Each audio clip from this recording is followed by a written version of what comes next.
Hello, everyone. It's me, ATARi HMB. How is everyone doing today? Welcome to the stream. Welcome, Jose Guzman. Welcome, King. What the heck is that? King Games All Day. Welcome to IDK What to Put, also known as I Love Ramiro. No, I'm just kidding. And welcome, Zay, Super Saiyan Rainbow 2, and PUBG Lover. What is going on, everyone? Welcome to the stream today. So, in today's stream, we're going to have an interesting discussion. And yes, we're featuring Roz and Sunny D. Guys, you may introduce yourself.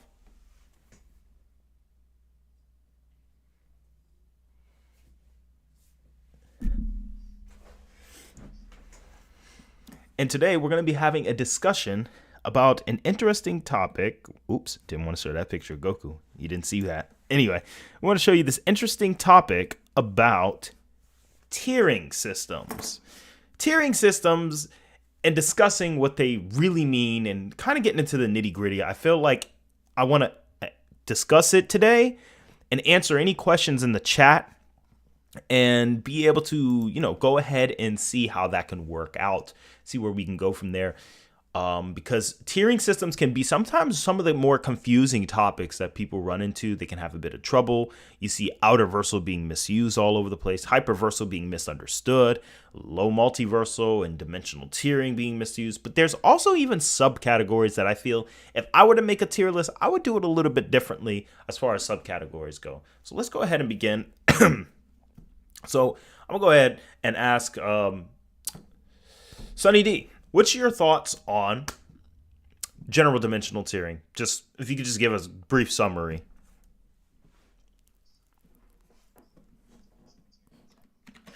Oh, I shouldn't say dimensional tiering. Just your opinion on a tiering system. Like, what would you use a tiering system for? That's what I should have said.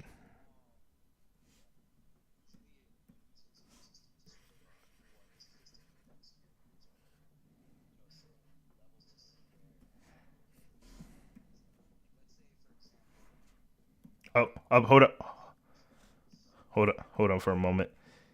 Let's talk now because I think I had you guys muted the whole time. Holy crap, my bad. Say it again.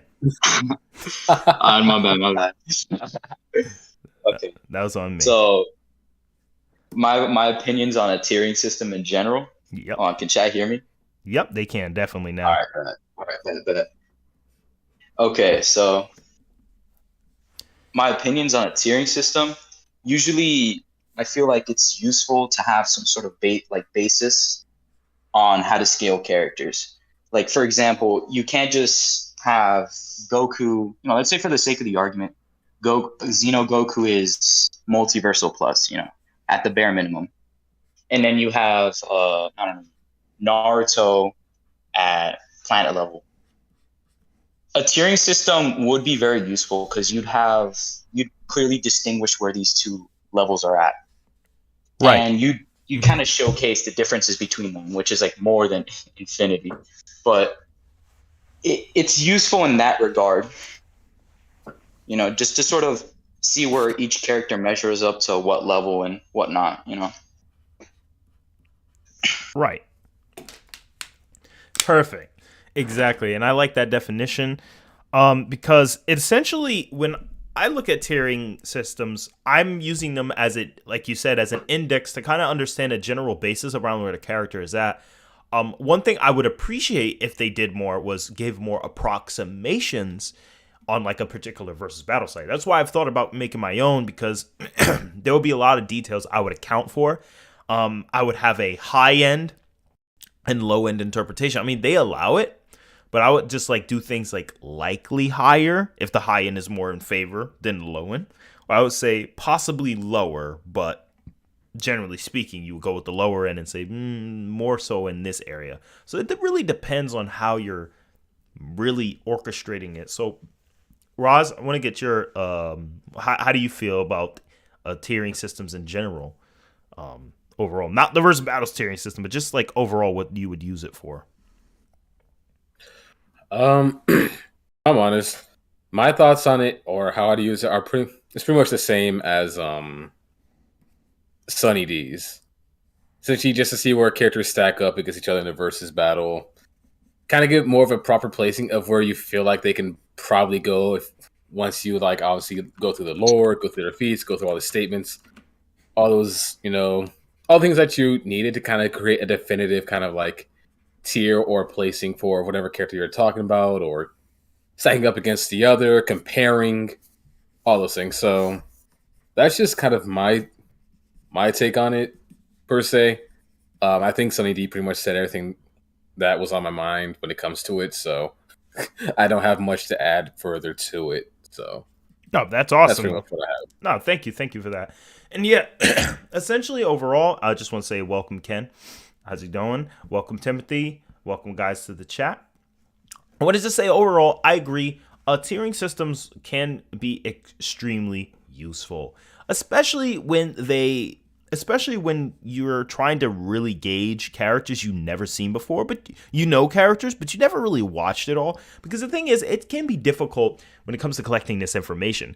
And the thing is but now I want to introduce another topic about but now I want to introduce something else. Not even introduce it, just bring up another topic, and that is what we call ignorance on ignorance on a verse, or what I want to say what do you think the pros and cons are about a verse that is more popularly known versus a verse that, is more popularly known? What do you think the pros and cons are? If I can start with you this time, Roz. Wait, so what was the question? Like, what do you think the benefits would be, like, about knowing, like, the difference between, like, oh, this fiction is very popular, everyone knows what it is, versus a fiction that it's kind of arbitrary and not everyone else knows. I want to hear you. What do you think the pros and cons are of that? oh, so the pros and cons for that. Well, in this case, I'll just use. Let's see. Freaking A. I'll just go with the Superman comics, right? Everyone and their grandmother knows who Superman is. Everyone at some point is either watched the cartoons, or they be from like the classic 1940s era with the kind of like Golden Age Superman era to the more of the modern stuff. Everyone has at some point in their life has watched or read Superman. So everyone's familiar with it. And essentially everyone's going to have a say on how strong they think Superman is, where he can scale to, is he faster than, a speeding train? Or is he fast enough to, hit freaking infinite speed over time? Can he just bust a building? Can he bust an entire multiverse? People are already going to have the answers to that. They're going to know. Compared to, say, let's say you put that up against a series like, what can I think of one that's less known? I mean, everyone knows what Mortal Kombat is, but let's just go popularity. Let's use Mortal Kombat, right? Especially like, let's say, like the midway era of Mortal Kombat, because everyone focuses on the reboot era nowadays. People look at the midway era as like, oh yeah, we know that Raiden can like shake the planet. He could do this, but we don't really know much. There's not much to really go off of. But Superman, on the other hand, we could place him anywhere. And the pros of that, at least for Superman side, is that since everyone has read him, everyone has a certain statement. Everyone has things they can use to provide. A con for that is the fact that since there's so many people, especially writers, things get convoluted, things become a mess, and it throws everything off. Now, for pros and cons for, let's say, Mortal Kombat, for example, Midway era, the pros are that since it does have a fan base, granted it's not as big as, let's say, Superman's, you are going to have those dedicated fans who do know the lore of the game inside out. They know the feats, they know the statements, they know what these characters can do.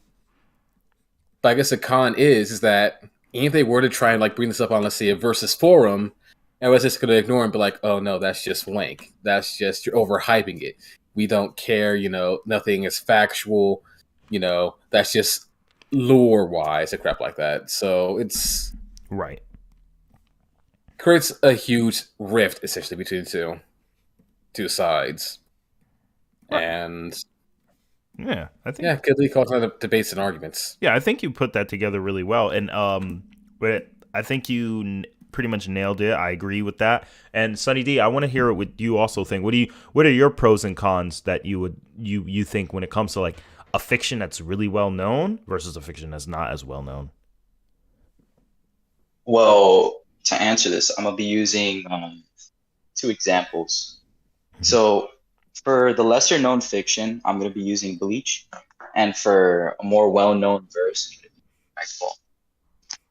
So Can you say that again? The I feel well-known like verse. the well-known verse is gonna be Dragon Ball. The lesser known is gonna be Bleach. Sure. So basically, people tend to give more passes. Like they tend to overlook potential errors in scaling when it comes to more well-known verses because it's more popular. People want to hype them up more and all that. Meanwhile, with like lower like verses that are not as known, they tend to sort of kind of go hard on them in a sense because they're not as known. They're not as hype. Like for example, Bleach's verse, you can argue it from being low multiversal in terms of cosmology because of the size of the realms.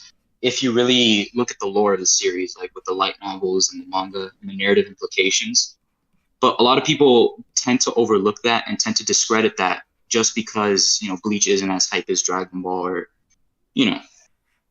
so and so. And so I feel like in some cases, more well-known fictions like Dragon Ball, they tend to get a pass on a lot of things, like maybe like erroneous scaling. Meanwhile, like lower known verses, they're kind of packed on more. People don't tend to take it more seriously. Yeah, at least from what I've seen. Right. And everyone has their own anecdotal experiences, and I actually agree with that too. Dragon Ball does get a couple of passes here and there, and like what we mean by that is that we know Dragon Ball gets downplayed, but we mean like it gets more, Bleach gets more less passes because, for example, you'll have things like, well, nobody in Bleach is blowing up a planet with their fingertips. And it's like, I'm not saying anyone in Bleach does that normally, but like you have characters who are stated that if they release their full power, Yamamoto, that it would destroy the entire Soul Society, which is including that planet. If it's a parallel planet to Earth, let's just say it's just a planet itself, that would still be planetary off of your aura alone. That's, you know what I mean? And it can be problematic, I feel, specifically. Now, the way I look at it, though, is also, when it comes to these pros and cons, it can be just, it can really come down to, like, really in how you interpret the fiction, because really the main problem I have when it comes to this is that people are going to really look at these completely different. They're going to say, hey, this fiction that, like, here's the pros and cons. I think if you are a well-known fiction, you are either going to be if you're a well-known fiction, you're either going to be overwanked or you're going to be assumed to get downplayed. So for the way I look at it, Bleach, Naruto, Dragon Ball, well-known, but they get downplayed a lot.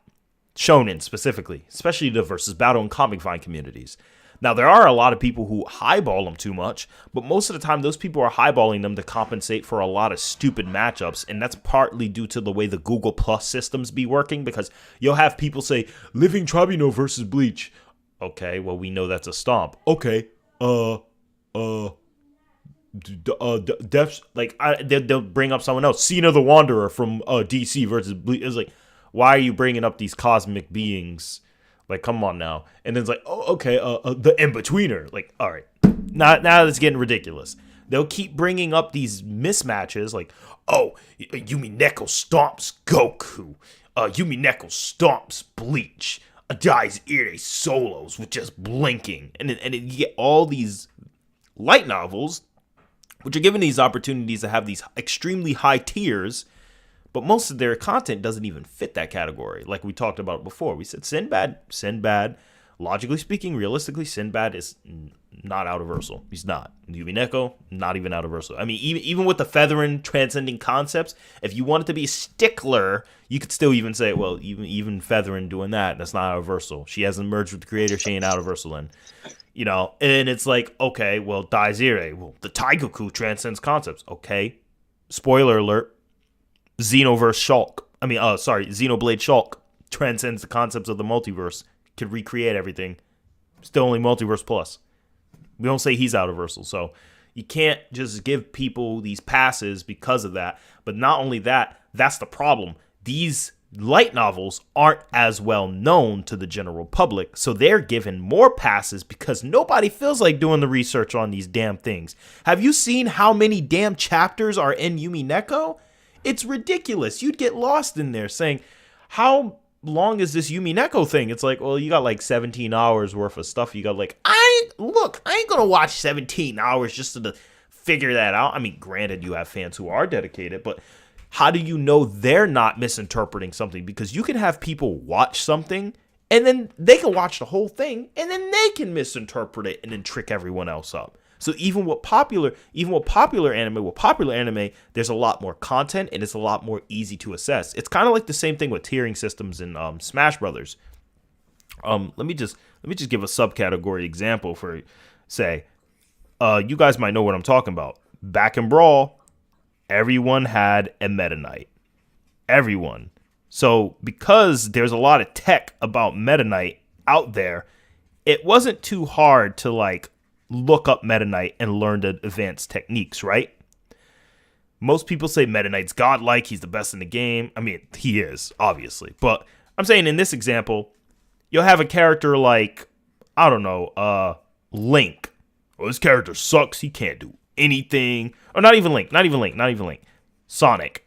Oh, Sonic sucks. He's trash. He's ugly. He's blue. No, I'm just kidding. They don't say that. But they'll say like, oh, Sonic sucks. He can't kill. He can't do anything.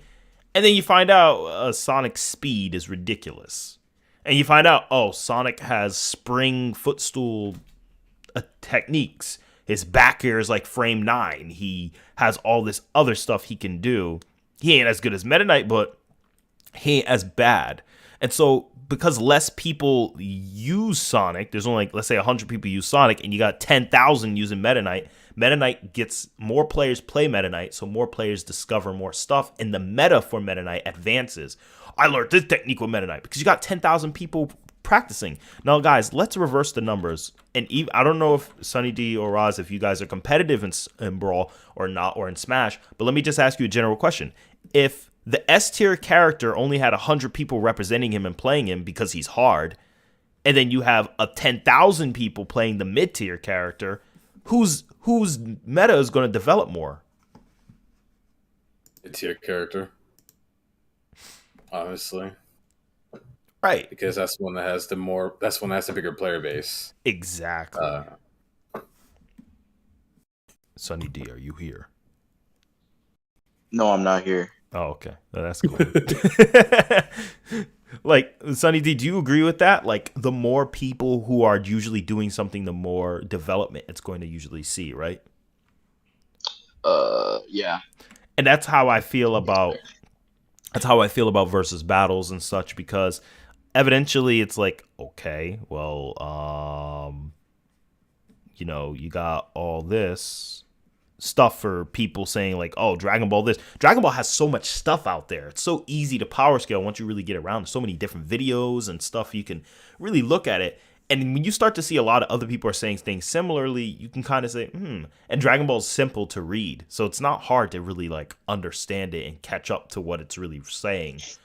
But then when you look at stuff like KOF, it has blatant statements, but people aren't talking about it as much as Dragon Ball. So that's why people are like, I didn't know Geese Howard from KOF was hyperversal. I'm like, of course you wouldn't, because you didn't know what he's ever done in the series. You didn't know what Geese was capable of doing. Most people, they see Fatal Fury and they think, oh, he's only like probably like building level at best. Yeah, that's it. and then he's like, have you played the game? Yeah, I played Fatal Fury. Have you paid attention to the lore? Not really. I guarantee they didn't. And then you say, have you played KOF 97, 98, 99, 2000, etc.? No, they haven't. Like, and if they have played, they haven't actually like looked at the endings of every character and really tried to understand the lore. It's like with Smash Brothers. How many people who played Smash really understand that you can't, like, Taboo, he's not infinitely above Master Hand because they still had a fight on the same level. But you have these other people who never actually played it. They think, oh, Taboo, isn't he like infinitely better than Master Hand? I'm like, no, he's not. In fact, even Sonic in base form hurt Taboo. I mean, although to be fair, Although to be fair, Taboo did kind of one-shot Master Hand, so Yeah, of course. I mean, I guess that's where people get the idea from.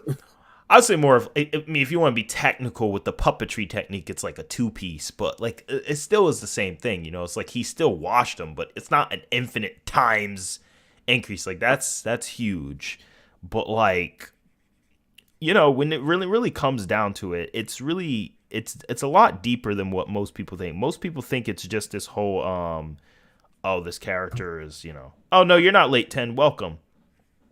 And sorry, everyone, if I'm not immediately responding to the chat. We're having this discussion here. How you doing, bro? Yeah, you know, it's like, but you essentially get it. Like, the more popular the verse is, the more people who will scale it. But again, now I want to go into, like, of course, we've talked about this several times, but you guys know what we're talking about already. Interpretations. How important you feel they are, guys? It depends on. It depends, really. Like, if something's blatant and leaves little room for interpretation, you know, things like that. Right. Now, let's give an example. Cell says he could destroy the entire solar system versus, let's give a statement. So let me go ahead and stop this drawing, because I think this drawing conveys exactly what I was trying to say. So let's go ahead and stop this drawing. Let's go right on to Google, I guess. So let me go ahead and get into this. Come on, giggity. All right, give me a moment. All right. So what I was gonna say, what's that guy's name from the series? What's that guy's name from the series who reads that goofy book? You guys know what I'm talking about? He reads the book and everyone's like, oh, he's like hyperversal or something like that. I mean, there's probably quite a few characters like that. Yeah, wasn't it called Death or something? From which verse? Which franchise? I think it's called... Don't tell me, chat. I know my stuff, all right? I know what I'm talking about. No, the Boingo brothers are not hyperversal, Timothy. So what's your opinion regarding on Seth? Now go to your corner. Renegade Immortal asks, what's your opinion on Seth saying Zeno is 4D? I mean, my opinion on it is that's Seth's opinion. That's all I'm gonna say. That's Seth's opinion. I don't think Zeno is 4D. So, and I think most people think Zeno isn't 4D, if I'm completely honest. Seeing how he can erase whole time spaces and entire timelines that contain a multiverse full of macrocosms and all. So, I mean... And with those statements in the guidebooks.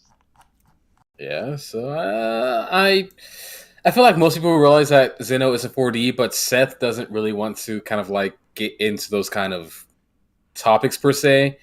Because if Zeno is only 4D, then that means like Goku and the TOP would technically be kind of like equal to him because Goku surpassed and transcended time. Even before the Tournament of Power, but still. Same with Jiren. So JRX says, what would you say Zeno is? Roz, do you want to answer this? Where would I place Zeno? Oh boy. I mean, for me, it depends on how you interpret those statements in that guidebook, whatnot. Yeah. It really, because on the low end, you can have Zeno at 4D, like full multiversal, based on like the feat of him erasing like, the timeline. But then you can obviously go higher with some statements in the guidebooks with, you know, the other world transcending the mortal universe and whatnot. And, you know, all that stuff. So if I were to be honest, outside of low ball, I would put Zeno, and this is me completely honest, you know, at 5D. And that's just me at a low ball because of what we saw him being able to physically do. And plus, you know, in his realm, he's pretty much above the multiverse and the neutral zone and all that kind of stuff, as far as we can tell. So yeah, so like, he can't keep up with dispo speed. And like I get what your low ball is saying. Your low ball is essentially saying like, okay, let's take the lowest low ball of Zeno for the most part and say, like, the macrocosm is only a 4D universe. Let's say the neutral zone's 5D because it's much larger. The fact that Zeno could destroy a timeline version of a multiverse, like a higher temporality, he bare minimum needs to at least be 5D. That's why I heard you say at least 5D. And I don't think people understand that. So, like, even if you don't consider the macrocosms, none of that stuff, it's still 5D. Zamasu would still be 5D off of that alone because he's beyond a multiverse on an infinite level because he's beyond the timeline. I don't think people realize how temporality transcends the lower dimensions usually. So let me go ahead and give you guys an opening example. So this character, oh my gosh, this guy. It's called Instant Death, by the way. Yogiri Takatou. You guys remember this before. Let me get an example of this character. So if we look into him, it's a tier 10A, tier 1. Look, LifeLock, I don't want to advertise you right now. All right, look. Tier 1B with powers. Okay, that's a big jump. I'm pretty sure we all agree. Athlete level to 1B? like what the hell? So let's go ahead and look at it. Doing them push-ups, bro. So I'm gonna look at this I looked at this before with Roz and Andre, but this time we're gonna look at it with Sunny D and Roz. And Sunny D, let's use logic. Yes, sir. We're gonna use as much logic as possible. We're not gonna make too many assertions. Let's just give the same standards they give Dragon Ball. You want to deny Dragon Ball? All right, fine. Well, let's really look at these scans. So let's read it. Hyperverse level with powers. Even at his avatar state, he's capable of channeling the power of the true form to attack with both acting in tandem with each other. Okay, well, what does that mean? Let's see it. We click on it, and we got all this stupid text. And this is exactly what the hell I was talking about. This right here. Bada boom, bada bing. You guys want to see what I'm talking about? This is what I'm talking about right here. Is that a light novel? Exactly. And light novels are the biggest things when it comes to interpretation. Right? Because with light novels, interpretation, now you have to know you have to have every references there is in the book. No pun intended. Because when it comes to these, there's no visual. There's no data books on these things. This is straight up. The only reason why Anos Voldigold is one of my favorite light novel characters and anime characters is because, as far as like scaling him in certain parts, is because Anos, not only is his personality the way he is, but it's also the author actually gave context on the cosmology. It's not an assumption from other fans. He gave context, which we went over before with the Silver Sea. And we'll go over that again possibly during the stream. But let me just go ahead and read. Again, I told my wife it'd be about an hour. So I want to stream within a decent time frame, guys, especially because work still doesn't care about our stream. But let's go ahead and dive right in. It says, ridiculous. What about that child makes him Alpha Omega or A Omega? The man had no interest in such a worthless being. That said, he couldn't ignore him either. He stretched out his hand towards the boy by reaching onto the child's brain and scrambling it. It would be all over. But then their eyes met. The boy was looking at him. That was impossible. There was no way he'd be able to see this dimension. No matter where he looked. From within three-dimensional space, it was impossible to see someone in the abyss. And yet, he could tell that the boy was watching him. Impossible. Is he also someone who can reach this place? The moment he wondered that, eyes appeared before him. Within this other dimension, the man occupied countless eyes, suddenly opened up all other dimensions, all around him. Thank you. All around him, as if they had been waiting. See, I hate when I lose my line. Let me use my damn pen. When waiting there, had they been waiting there, closed the entire time. The man instinctively understood that they belonged to the boy, allowing him to see even in this space. And then he suddenly understood. He had only been letting them run free. This world and alternate dimension was all part of that young boy. If he wished it, they would lose their freedom there. Thanks to the power he held, the man could recognize that in an instant. Impossible. Such a power makes no sense. But no matter how he raged, the world would not bend. And this world, where he should have been able to swim around freely, he had been frozen solid. He couldn't so much as move a finger now. No. What do you plan on doing with me? Despite the man's ragged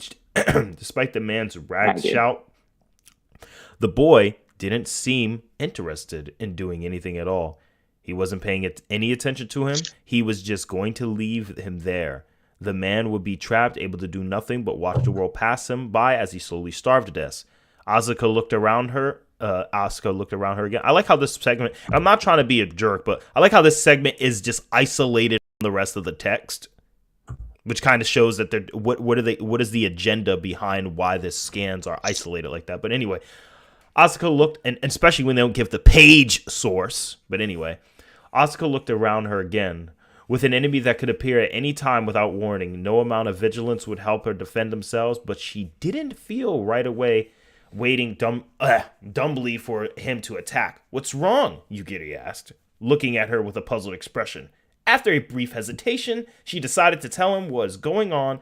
Oh, that guy is on the other side. I made it so he can't come back out. You could do that? Asuka decided to leave it alone and call up to Shirashi. She told him that the man was trapped in the other dimension and that the escaped research subjects had been returned to their rooms. Now, let's read. The verse battle says, even at his avatar state, he is capable of channeling the power of the true form to attack, with both acting in tandem with each other. This is Hyperverse level. Now, Roz, I already know what your opinion was last time on this. We broke it down. Sunny D, what are your real thoughts about that? Be honest.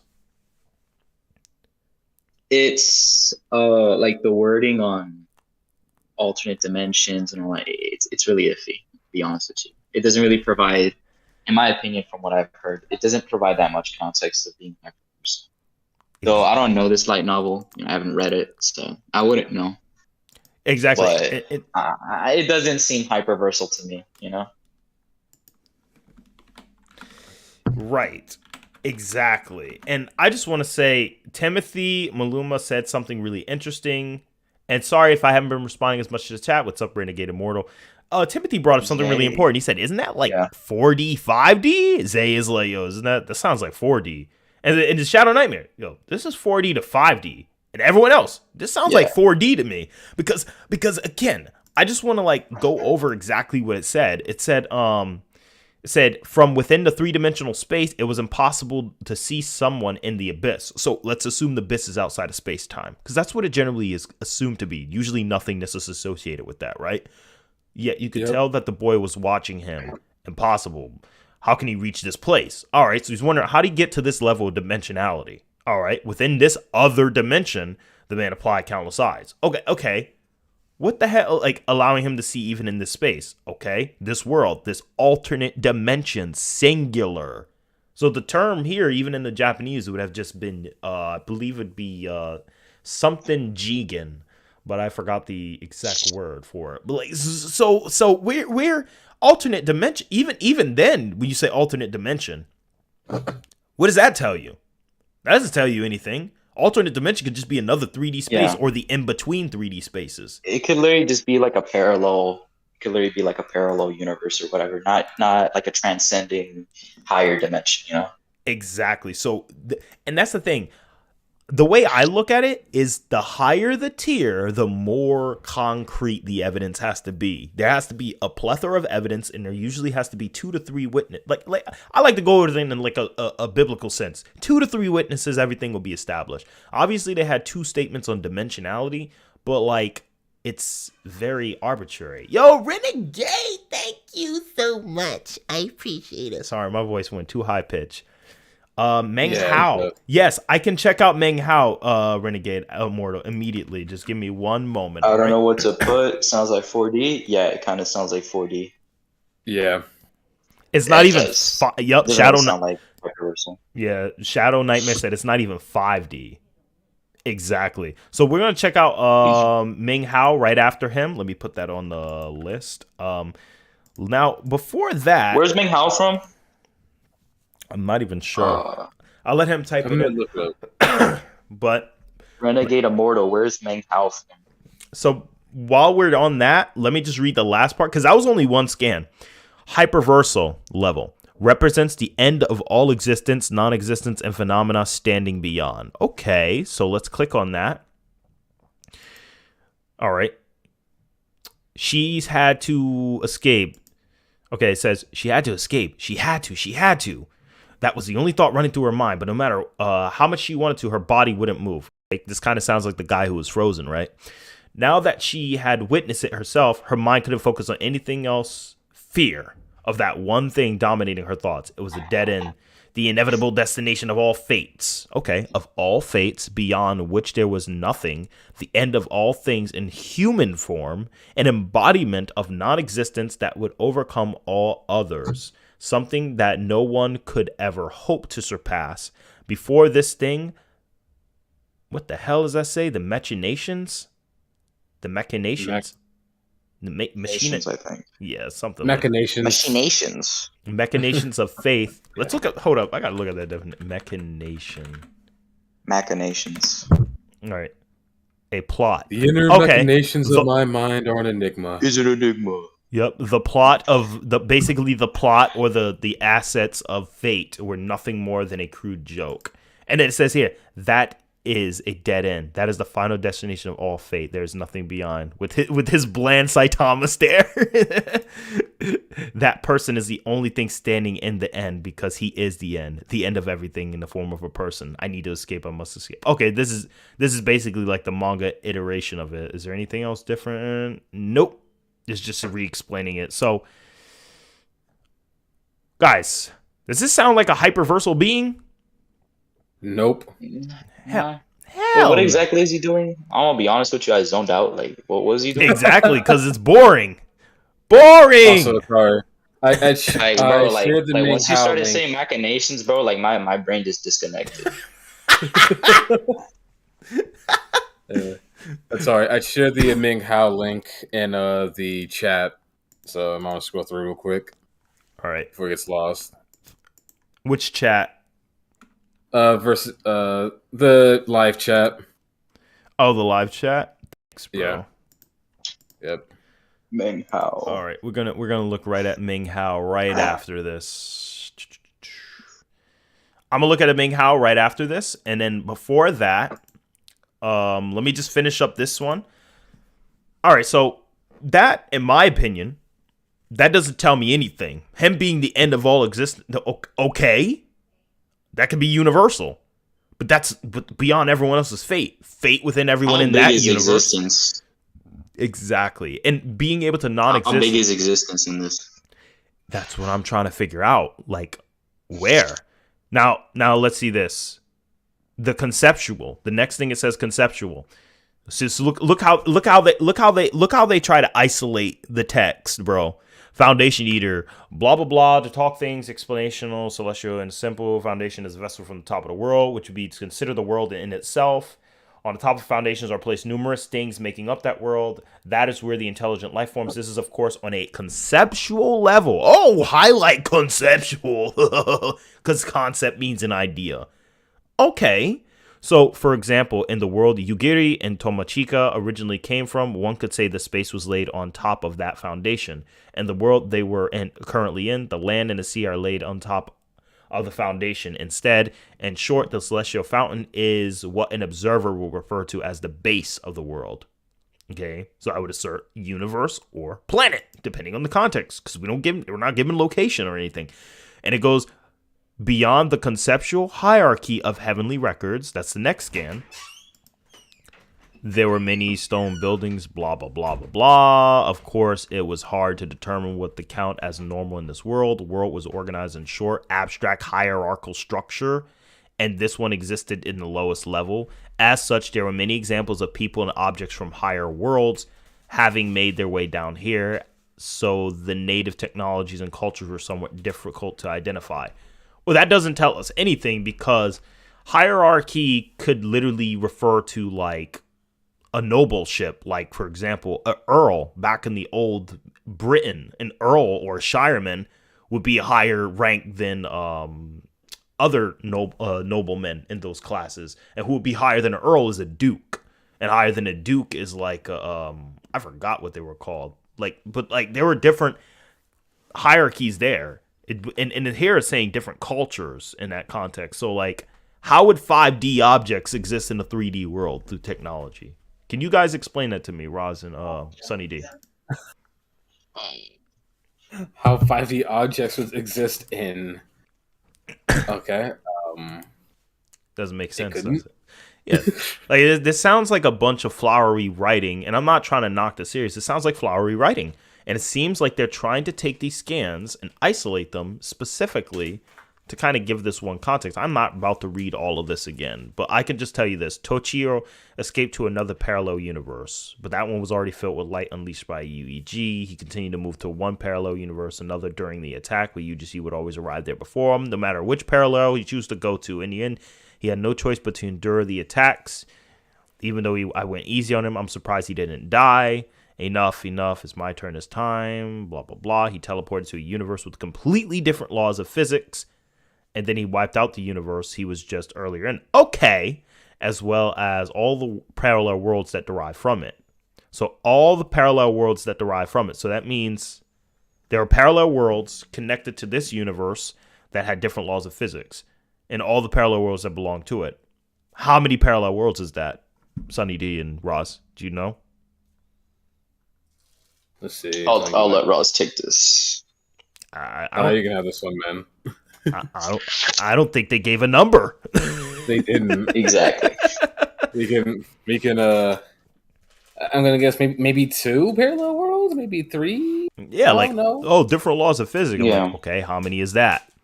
Then one of them moved beyond the bounds of the multiverse that contained the universe, accommodating their opponent, and launched their attack at the universe from there in response. So the bounds of the multiverse that contained the universe accommodating their opponent? Okay. So big is multiverse. Does it contain a finite amount of universes? Does it contain an infinite amount? And it says, the other party moved to an even higher level universe than the one their opponent was striking. So at the bare minimum, we can only assume that this is some type of 5D battle going on. Reversal, though. And 5D chess. Yep. Because that's pretty much what it sounds like. You can highball and say, well, technically destroy infinite universes corresponded to those different laws of physics. All right, so yeah, 5D, like we said, or low 60 at best. But where do you see hyperversal? I'm not seeing it yet, or at all for that matter. And that's what I'm waiting for. And that's the point. Maybe there's and don't get me wrong, guys, there could be scans missing, but as far as we're concerned, Yogiri Takatou, I don't think he's at that level. And the reason I know this is because you'll have Yogiri Takatou versus Goku. You look that up. Zeno Goku versus Yogiri Takatou. Comic Vine. Let's see what it says. Speed equal both. Yogiri stomps. Nah, man. Zeno Goku can't take this guy. You know, I'm a DBD fan. But this time he can't beat this guy. He's too OP. I thought this fight would at least last for more than 5 seconds. Yeah, you already know that Yogiri stomps. No context. Losing brain cells. Yogiri has passive insta-kill hacks. So he negs. Dude has fate hacks. So does Zeno Goku, though. From what I read, Yogiri god stomps. Probably solos the entire franchise. 99% of DB characters are bound by the concept of death. That alone makes it okay. Yogiri negs diffs verse negative difficulties the verse. I know this guy too. This guy's annoying.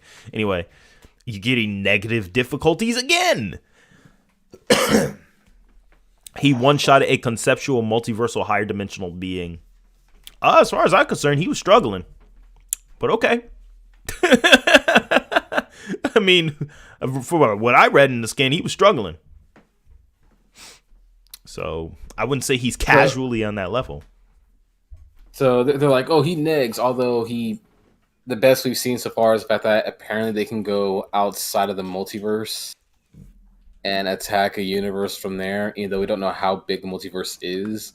But yet we know for a fact, for Zeno Goku, this man could quite literally blink away infinite multiverses if he really wanted to.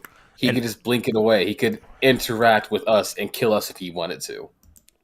Right. There's really nothing stopping him. That's that's what I'm saying. Like, I don't get it. And then you got Yogiri versus, okay, no meta transcending fiction logic. None of them have that. Not even Anos has that. So rely. Oh, I guess Zeno Goku. No versus battle logic. No meta. What? Okay, no metafictional argument. No metafictional. Well, doesn't matter. Everyone is at their peak in bloodlust at no versus battle nonsense. What the hell are you talking about? No meta transcending fiction, no versus battles logic. Like, how are they gonna fight them? Exactly. Like, that's a very vague term. Yogiri should take who's writing this fight? I don't know. Someone named Seiya Jin. Okay, whatever. Anyway, they say Yogiri should take this mid difficulty. Someone says Yogiri stomp. Yogiri instant death counters most of Anos. No, it doesn't. Venos Danoa doesn't care about logic. And considering Anos scales higher than Yogiri from what we've seen, Anos claps. Anos claps. He brings the castle. Venos Danoa slap. Oh, well, he can't use the Venos Danoa. All right. Eyes of Destruction. Slaps. Like, literally. The fact is, we already discussed about Anos Voltigo, but basically, long story short, he's beyond complex multiversal. He's beyond low complex multiversal. Like, even though I don't go about that outer versal stuff, he still is beyond. Yogiri R words. I can't say that word on stream, but Yogiri kills the non-existent fellow. What did he guys? Look. Guys, what's good, Andre? I hate to add more to this, but this is a debate that's on Reddit. It's on Versus Battle Wiki itself. Goku versus Yogiri, and apparently someone decided to do Yogiri versus Whis and Vados. I mean, it makes sense because in their eyes they think he's hyperversal, and in their eyes they think Vados and Whis are just low multi. So we got to think in their logic, they're not like Xenogoku and Demigra. I hate DBZ, so I'm sorry. How to make a what? Hold up. Yogiri says die and adds a monkey and some weird red gray thing to delete this thread. DBZ hate bias. Are you look? I'm going to go on a tangent and say, based on the accumulative evidence that Yogiri provided, even if you gave Yogiri the hyperversal status, he'd still get mud stomped by Xenogoku and Demigra in base. So, there you go. The Demigra has everything Yogiri can do, Demigra can do better. It's like, oh, but he can make conceptual things. Like, so can Demigra. He can literally recreate all of existence. What the? All right, I'm gonna lose brain cells. Let's immediately move to Meng Hao. Let's move to Meng Hao. Okay, so I'm gonna let you lose some more brain cells just for a quick second. Oh no. It's on Comic Vine. Someone did Akame and Death versus Anos, Yogiri, Xenogoku, and Rimuru. Wait, are they saying Akame and Death can collapse Xenogoku? This is a battle for some reason. That's someone suggested. So you have this guy who's at least multiverse level, arguably multiverse plus. No, we're not going to say he's hyperversal because we just read it. And if you have more evidence, by all means, I have a Discord. It's in the description. We don't have to debate. You could just bring out the evidence and just say, "Oh, well, here's the evidence we have." And if somebody disagrees, we have a specific channel that's called the anime manga debate, and in that channel is typically where people are going to put their disagreements there. No, it's not necessary to fight. It's just, hey man, I don't agree with this because this and that evidence doesn't match up with that, and try not to kill each other while disagreeing. As far as I'm concerned, do you guys agree, Sunny D, Roz, that he's at best multiverse plus low complex? From what we've seen from the versus battles feats, yeah. Like maybe, probably, destroying that higher universe, probably low complex, but we don't know if he can go any higher. It doesn't seem like he's struggling already. It wasn't a casual feat. Like alternate dimensions is higher dimensions. you're gonna have to prove that it does in that context. Exactly. So there's a lot of like inconsistencies there. At best, though, I would definitely say I say mid end. I'd scale him to a solid 5D, but low end, I mean high end, I'd say low complex based on what I've seen. Probably low end, I'm going to scale him at a solid multiverse still, because I mean it's very clear that he can casually destroy universes. He can casual, but higher universes, it seemed like that. It's like, oh, it was casual. I'm like, it's a novel. We can't tell how much strength they're putting into it. They just write it. That's it. So why don't you poll the chat to see what they think? Hey, chat. So who do you think wins this battle before we go into Meng Hao? Before we go into Meng Hao, what do you guys think? Who wins? I mean, not even before what you think. What do you guys think, chat? Do you think he's more of the 5D character? Do you think Yogiri is 5D, 6D, maybe hyperversal? Or do you think like there needs to be more evidence to really prove where he stands? And that's what I was saying. Less popular fictions don't get read as much, so there's not as many people to debunk it. Like if there was as many people who read this as much as they do with Bleach, do you know how many people would be debunking that type of notion? I've met a lot of people. I've met hardcore Daizere fans who debunked Daizere from being out-of-versal. So, like, come on, give me a break. Give me that Kit Kat bar, bro. I think IDK said, I think 4D, maybe 5D at wank. At wank, not even at best. Jose Guzman says more evidence. Miro looks at his general direction and turns into mess. For real. Even the thing about I've seen the Ramiro page. Ramiro, they put him at multiverse, but they kind of lowballed him. But we'll talk about that another time. But continue on. All right, so the chat, pretty much most people in the chat seem to kind of agree that, more evidence from Naglifar. And Andre saying destroying timelines of versus battles only universe plus. That's what I'm saying, Andre. It doesn't make any sense. Zeno Goku stomps Camo, who's going to wipe out DBH by his presence alone. He's too much. That's what I'm saying. So overall, Yogiri, multiverse level, very solidly. But anything higher needs more evidence. Likely multiverse plus if we're going to really be kind of generous. Next, all right, let's see. Ramiro, this beast, Anos. Why the hell would you put Anos in this? And then Zeno Goku. Yes. That's all right. And read the comments. Just read the comment. Okay, perfect teamwork, bloodlust. Akame slaps, though. Her poison killed more than 200 people. Immunity as death also wins due to being a woman like Akame. I mean, maybe I feel like that's troll. I don't know why you make this stupid thread. Everyone here solos Akame got kill verse. All right, this is exactly. She's scrolling down. Where did you get it from? The fudge.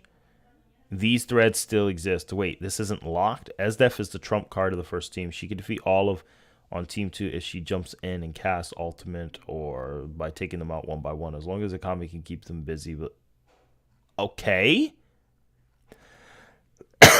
Yeah, this is troll, bro. Anos looks in a general direction, and Akame got killed, and it explodes. Same goes for every other character you listed. Imagine putting Anos, Zeno, Goku, Yogiri, and Ramiro against 2 barely continental fathers. They're not even continental. Continental? Who continental? You mean island? A small country? It's a small country level at least. Yeah, man, this is terrible. It's bad. And the thing is, I know for a fact there are people out there who probably genuinely believe this. I really feel like there's people out there who genuinely do believe this. Oh, except this comment. This guy, come on. You had to ruin it. Ramiro would solo all people mentioned by himself. Zeno Goku is fodder here. He lost to much weaker enemies than Akame got killed, such as SJ Blue Goku, who died by random laser and resurrection. Ramiro wins them all. What? Why are you assuming this is the same Goku? In fact, why are you taking that feat out of context? Because if I'm concerned, the same lasers that Miras used knocked out Goku and Vegeta against their will, and even knocked weapons out of Moro's hand. You try to say those ray guns are ridiculous. So, as much as you want to downplay them, even a Frieza soldier's gun is stronger than the moon. So you want to downplay them. Best thing you can say is a moon level concentrated beam went through Goku's heart. Then while he was dropped his guard and was weakened by Golden Frieza. That's all, folks. This is why I told you to keep scrolling, because it only got worse from the first comment down. Yeah, I agree. Also, Sunny D's internet kind of crashed. Look at. Oh, it crashed? Yeah, that's why it's on the call.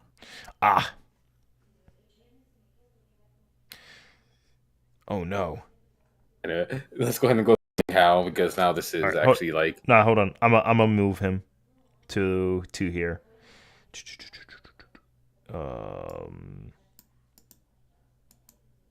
How do I move him here? God dang it! Come on, do your job. No, I'm just kidding. Move him. I got it. Oh, there. Welcome back. Hello, my friend. But yeah, look, like I'm gonna be honest with you, bro. Even a Ramiro fan is like, bro, what is this? But let me go ahead and look at Meng Hao first. Let's go ahead and do that, guys, because we had a special request for it. And again, thank you for the super chat, much appreciated. Let's go ahead. Meng Hao, Spirit Realm. Okay, we got Post Immortal Ascension, and we got the Spirit Realm. All right, let's go ahead and understand. So Meng Hao is the protagonist of the Chinese Xianxia novel. I Shall Seal the Heavens. He was once a young scholar in the Yushi country who failed the imperial exams 3 times, sitting on the Mount Daking. He was kidnapped and brought to the after some time. All right, so let's understand a little bit about Meng Hao. Let's see. Let's go ahead and read. So from attack potency, we get mountain level. Should be comparable to Key Condensation Ghost Fang. Was stated to have enough force to topple a mountain. Let's see. On that night of the 3rd day, a tremor shook Meng Hao. His eyes opened, and his body began to tremble violently. Once again, he felt power filling his body. He now could employ force strong enough to topple a mountain. At the same time, the powerful gravitational force once again appeared within him, and he was cut off from heaven and earth. Interesting. Now we go to multi-continental jump. Defeated an early core formation cultivator, who are 100 times as powerful as the Foundation established cultivators. Now, what the hell are they? We need some context. Dianzia, the longest... What the hell am I reading? What? Sure, we can... See, versus battle, you can't be allowing threads like this. You got to be professional. We're okay with memes, but you got to be professional with this stuff. So give me one moment. No, I'll just read the... I'll go past the title for you. Right. So let's see. So instantly is the time frame is vastly enormous in superstated world, I presume. The mountain was actually indescribably gigantic beast. In fact, it was so large that no one could see what it looked like. All they could make out is 30,000 water. Okay. Even more terrifying was the base of the spur wasn't even visible. 30,000 meters wasn't big enough for the entirety of the spur to be revealed. So I will assume the height is at least equal to its height in a 1 second time frame. Okay. Where is the scan coming from? Yeah, I'm being a juvenile with the titles. Sure, we can't say F on profiles. You just did. but the blog allows my toxicity to run rampant. See, it's hard to even take things like this seriously. When you conduct yourself in this type of behavior, nobody wants to take these calcs seriously. I understand everyone has a different way to express themselves, but, you know, when somebody doesn't take it seriously, I mean, low-end atmosphere is height. High-end meters is okay. I think this is like a novel, essentially, so there's like no, I guess, physical scans. Multi-continental. Still, get the physical scans in a page citation. Least you could do is that. If you know what page you got it from, let people find it themselves. You should probably explain how you got the speed. After all, instant or 1 second is a time frame, not speed. Besides, if it crossed 30,000 meters of its height in 1 second, it's going 30,000 meters per second. Oh, I see. Maybe the atmosphere one would be safer, but I'll leave it to the verse supporters and all. Either way, Calc looks good. Hold up. What did he say? I took superseding the world, meaning it went as high as the atmosphere. 30,000 meters would be fine too, since okay. Based on the above mass, the kinetic energy accidentally divided. So they use kinetic energy for joules of it. Why are they using kinetic energy for joules? Yeah. All right, chat. Let me show you the problem with doing that. Let me show you the problem with doing that. Number one, you need context. Without context, you can't have it right. So let me give you an example. Kizaru. You already know the legendary statement, right, Roz? He says, Basil Hawkins, speed is weight. Have you ever been kicked at the speed of light? Guess what? Speed of light. All right, awesome. So, what do we have to do next? Well, all we have to do is look up how heavy is a human leg, or how much body weight in human leg. All right. So the human leg usually takes up about... So let's see. The human leg, based on this, let's see. Human body parts, weights. Let's go ahead and look at this. So we're looking at the leg and the foot as a totality of carrying about roughly 8% of the entire body weight, right? Or 6%, 6.18%. Cool. Now, all we need is Kizaru's weight, right? Look how fast I'm doing this calc too, right, Roz? I see. I'm watching. Look how fast it is. All right. We got height. Can we get some weight? Well, he's 9'11", so, and he's lanky. He's not the most muscular. Sorry, excuse me, chat. Coughing in your ear. All right, so let's go ahead and find a general weight. Somebody said at least 517 and 73 pounds. That's an average based on the human weight category. All right, so simple. Take yourself a calculator. So it's 573. 6% of 573. Simple. Oh, 35. So we got 35.4 pounds. The mass of the object is, since it's in pounds, then we're going to use pounds instead of kilograms. Look, we're Americans, all right? No, I'm just kidding. Now, the velocity is meters per second. All right? So to do that, light speed, meters per second. How many? Oh, 299,792,458 meters per second. All right, at the speed of light. Cool. We'll just do that for a basic calculation. Ready? 3, 2, 1. Calculate. And we get 7.2157323,008,422 to the 17th power of joules of energy. Okay. Now, all I got to do is say joules to kilotons of TNT. Plug in the formula here. Get rid of the J. Copy that there. Refresh the page. Place that right there. God dang it. I meant to put a decimal. You son of a chicken wing. All right, let's do this again. They gave me the decibel, so I could just do this on my own. You just got to do 17. So let's see. 1, 2, 3, 4, 5, 6, 7, 8, 9, 10, 11, 12, 13, 14, 15, 16, 17. Boom. That's our number right there. So all I got to do is take this number, get rid of the decimal point. Bam. That's the joules of energy. That's the kilotons of TNT. 172,460 kilotons of TNT is how much Basil Hawkins got kicked with. We take this and we go to the Versus Battle Wiki, attack potency. Very simple. Go to attack potency page. Look at this. See, chat? Calcs aren't hard. You look at it, how many kilotons? All right, so that's not enough. So let's go ahead and convert kilotons to the megatons. So divided by 1,000. So we get 172 megatons of TNT, 172.46. So about 172.46 megatons of TNT is about mountain level, all right? So literally Hawkins got a mountain put on his face. And so did Drake, because he got kicked with the same attack. So what are your thoughts on that, Roz?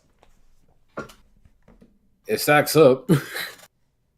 It pretty much stacks up, like, and we know how One Piece works, so it wouldn't really surprise me, Right? Honestly, so it stacks up. It's pretty good, Yeah, honestly. like, and we know he's much stronger than that. So do you guys get the point? Sorry about that, Sunny D. I didn't see you earlier, but there you go. Very quick, very effective way to use kinetic energy. We use it because he said speed is weight. Now here, you're trying to use kinetic energy off an assertion of this type of speed based on mass. That's a problem because there could be a lot of assertions made about that. And you want to see an example? Roz, should we give him one more example? Yes. All right, Roz, name me a character who's really strong and really fast. Like a character name me a character who's really fast, but not necessarily proven to be that strong. Should we use, who could we use? Esdeath? Maybe? We could probably use Esdeath. You know what? Here. Oh, yeah, let's use Esdeath. Yeah. Let's look at a katana weight. Let's get kinetic energy for her. Even though we know this is the problem with doing this sometimes. Because you can undershot or overshot. Not even Esdeath. Let's get another character, actually, Roz. What character is light speed in one of the fictions? Like, faster than it? Maybe. He was light speed. Oh, I got an idea. Ready, Roz? Let's use Yami from Bleach. Oh, okay, yeah, that works. Yeah. He uses the Bala, right? Now, I think he does. Sunny D, are you still there? See if his mic is going. Well, my friend, you will be missed. But anyway, let's not. I don't want to take too long on this, but I definitely want to focus on this question. But overall, to give you an idea, is like, how heavy would you say a bala is from Bleach? I don't really know. It's been a while really since I've watched Bleach, let alone freaking seeing how freaking massive Yami can grow to. So I honestly don't know. Yami's kind of right. Yami and his ball is kind of weighty. Right.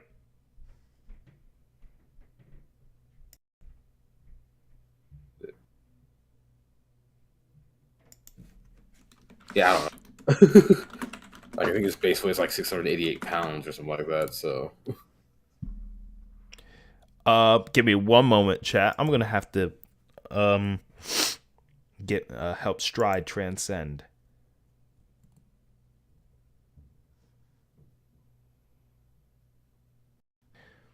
All right.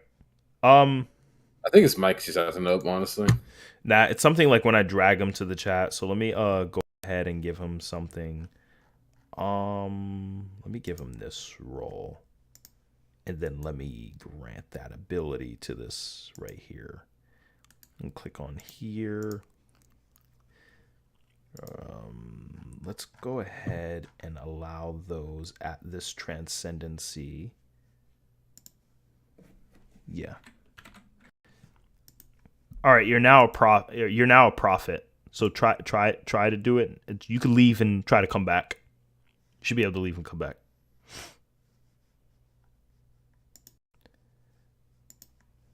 So, with that said, this is exactly what I was talking about. So I'm gonna use a Bala for example, right? Yeah, I'm gonna use a Bala. Who's back? Oh, welcome back, my friend. There we go. The man is back. Granted, God key have ascended. Yep. The versus battles mods, bro. They sniped my Wi-Fi. Swear to God. Yo, that's crazy, man. Anyways, you were asking me about Yami from Bleach. Yup, because I was gonna say what. Hold on, let me see. How many meters per second is the speed of light? Yep, let me get that number again. Come on, give me the big number.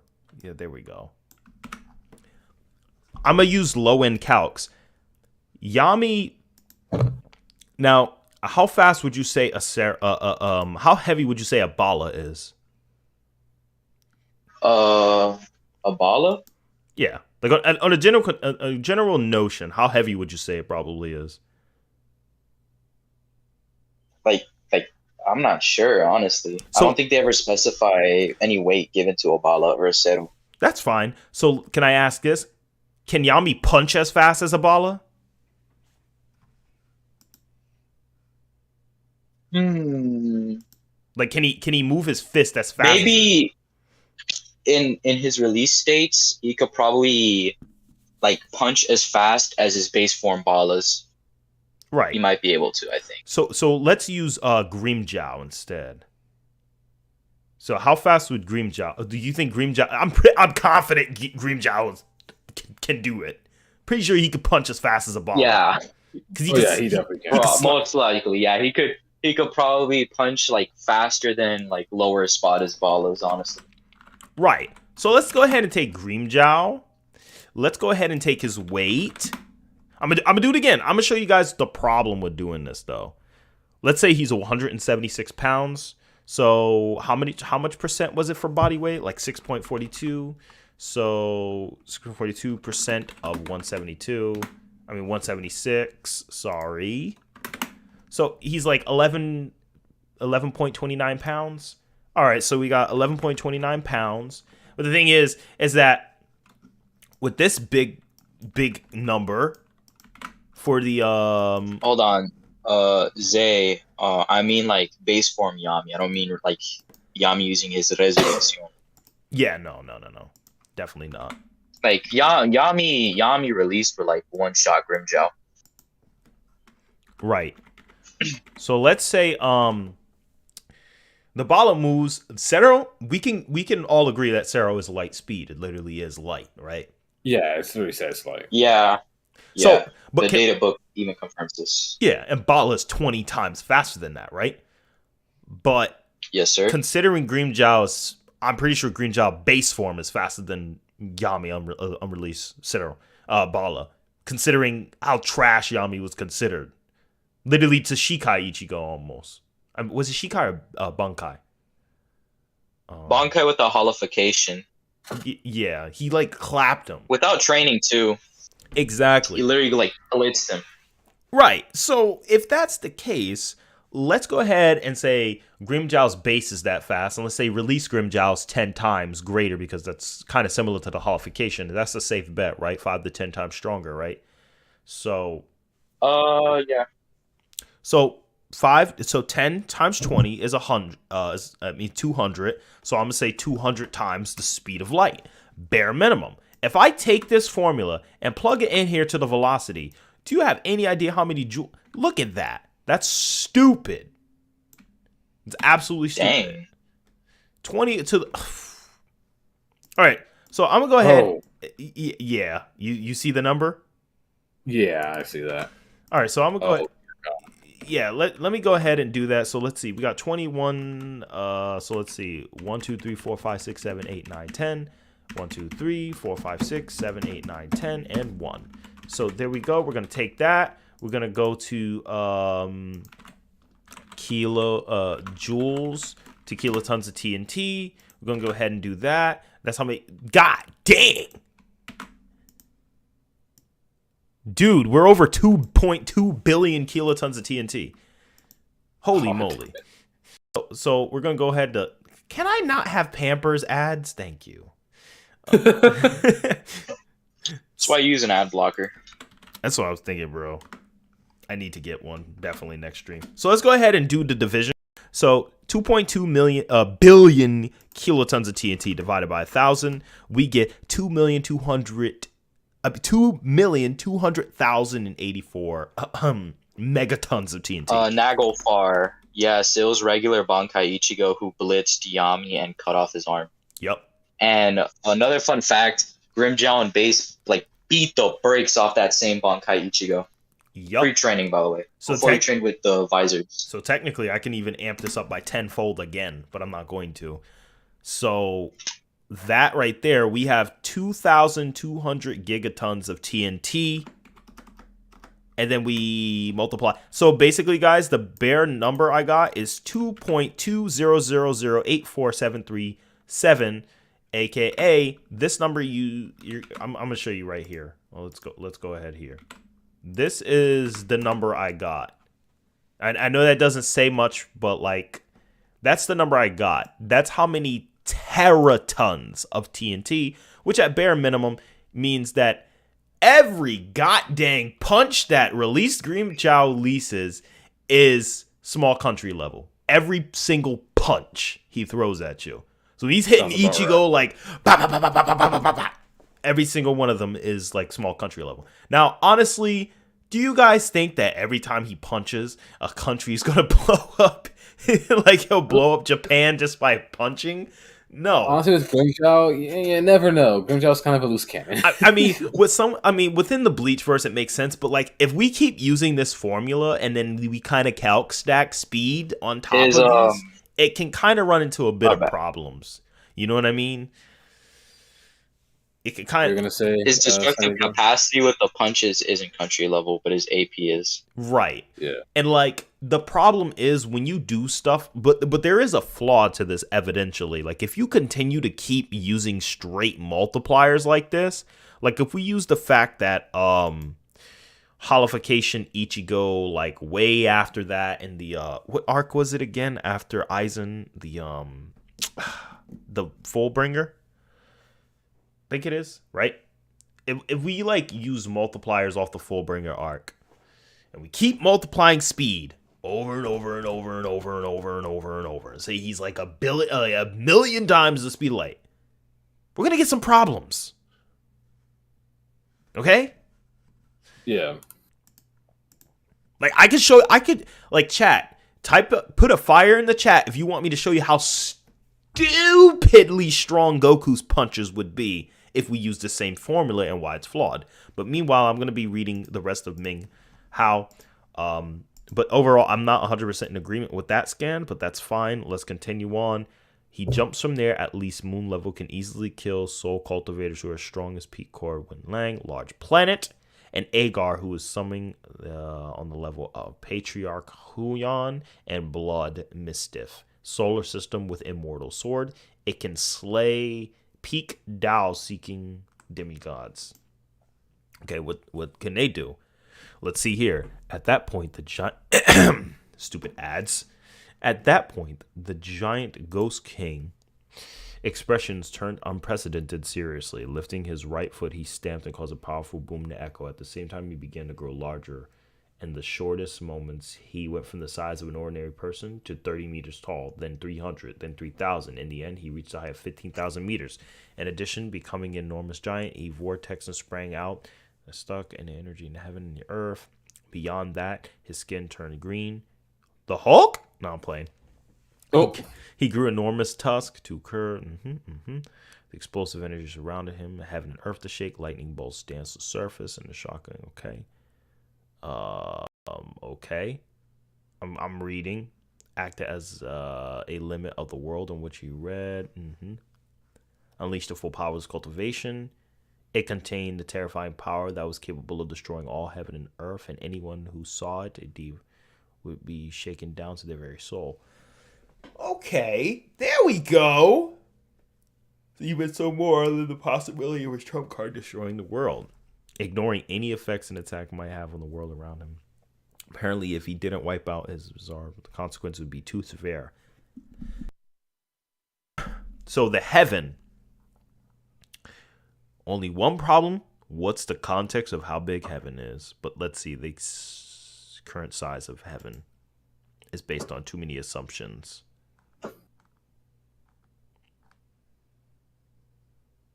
Yeah, without concrete scaling for heaven, it makes it a little bit difficult. But seeing, they would say, solar system, if heaven is heaven considered a separate dimension? That's something they're not telling me. So I would like to see that, if you could break that down for me. And sorry if we went a little too long on some of the other discussions, but I just wanted to see. Oh, everyone, I just realized all the fires. Oh yeah. Holy crap, fake. Yeah, I do see all that. All right, I'll go ahead and knock it out the way. I'll do the same calcs for Goku. Goku. Weight. He's not heavy. He's light. All right. So we're not doing a kick this time. And see, that's the problem. I did that with a kick. I assumed that Grimmjow can kick at that speed. I mean, he still can, so it don't even matter. Forearm and hand. All right, total arm is 5.70%. Okay, 5.70% of 137. So how many pounds we got? We got 7.809 pounds. All right, not bad. Now, how god dang fast do you think Goku's going to be, Roz? Holy crap. We got to use a reasonable we got to use a reasonable speed. Let's not go too overboard. I don't think there is a reasonable speed for Goku. How could you even say that with a straight face? Fine. Goku was able to show up to the point on Namek before Frieza reacted. So let me go ahead and get a speed for that. What was my last speed calc video? Where did I place him at? Oh god, that was a minute. Hang on, let me see. Yeah, you know what? Let's go ahead and look that up. It was a lot.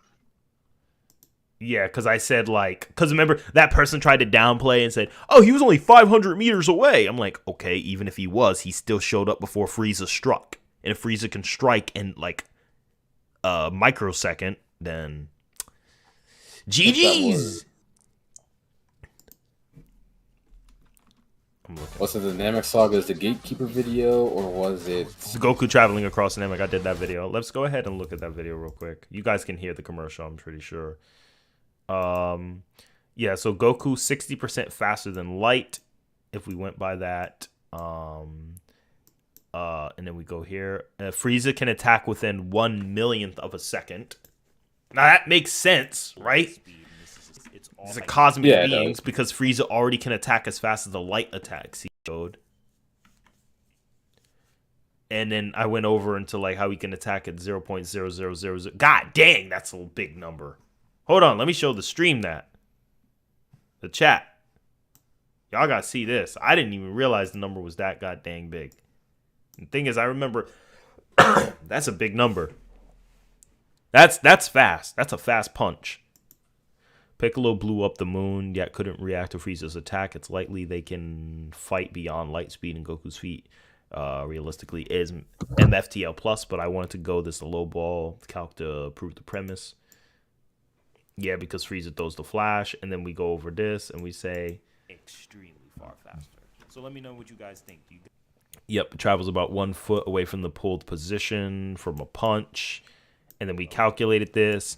I redid the traveling planet number calc, and I made Frieza's punch about 1 billion faster, which a human, which fastest 1 billion times faster than a human, which is believable. Calculated off Piccolo's moon feat, this made Goku about 64,418,325 times the speed of light for this feat. When adding the power level difference, it makes it 6,441,000,000 speed since the Piccolo moon feat. Or for the 500 meter, oh, he only traveled 500 meters. He's still 166,782 times the speed of light. So I'm going to go with the more,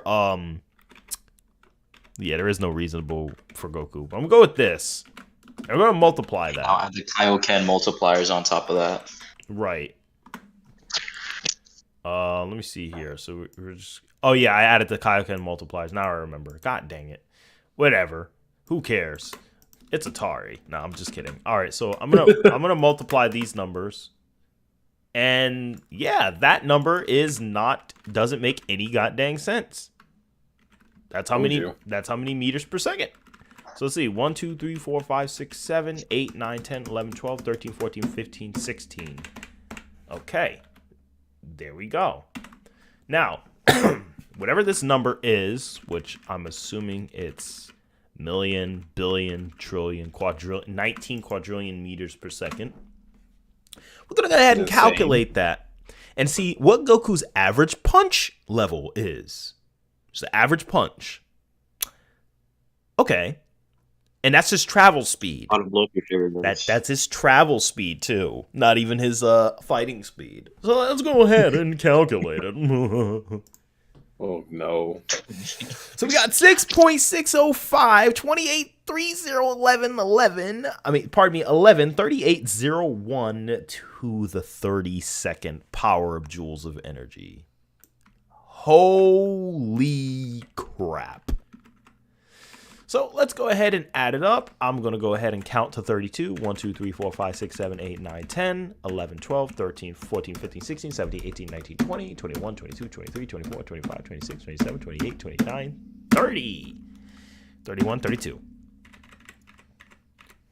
All right. And yeah, so the number I got is... million, billion, trillion, quadrillion, quintillion, sextillion, septillion, octillion, non-million. 66 non-million joules of energy. And when you... Oh, God. I don't even think it...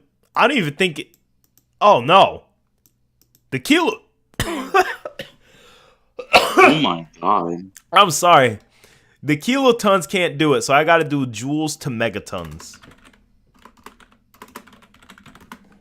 Joules to megatons. And that's like an average punch from Goku, right? Yeah, Namek Saga. First arrival. Oh my god. So we... I don't want him to give me a fist bump.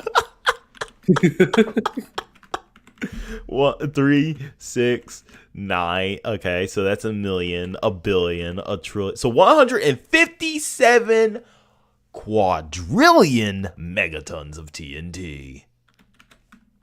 So let's go ahead and use a calculator again. And we're going to go ahead and get some basic numbers. So can you paste? Can you paste? Can you paste? Can you paste? Calculator. It's too long to paste. Yeah, I think it's too long to paste.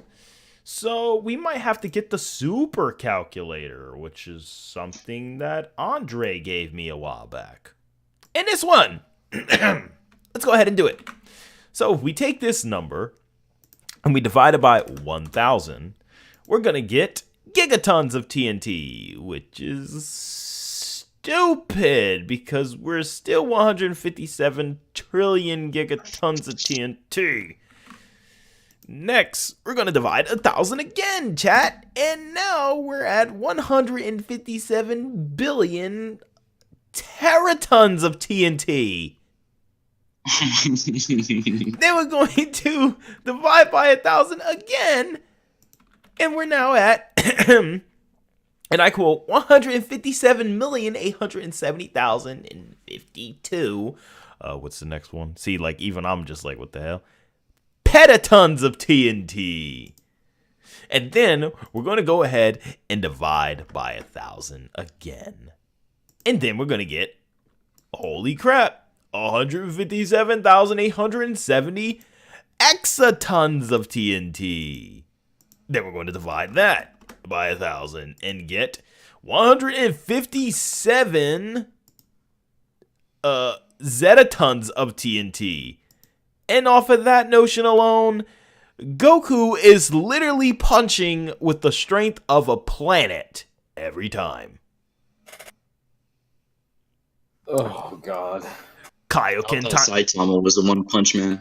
Want to add, multiply that with Kaioken times 20? Sure. Now he can hit with 3,157 zetatons of TNT, which when divided by 1,000 Go 50 times for Super Saiyan Grade 1.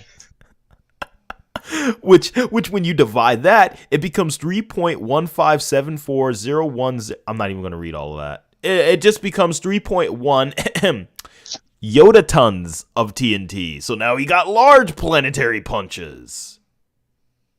Yeah. Even lowballing Herm's calculation, 400 times base for Super Saiyan 3, assuming Super Saiyan 3 stayed the same strength. Yeah, essentially, basically, Goku's gonna have star level punches, bro. That's the premise. All right, there you go. Goku punches you once is the equivalent of a planet.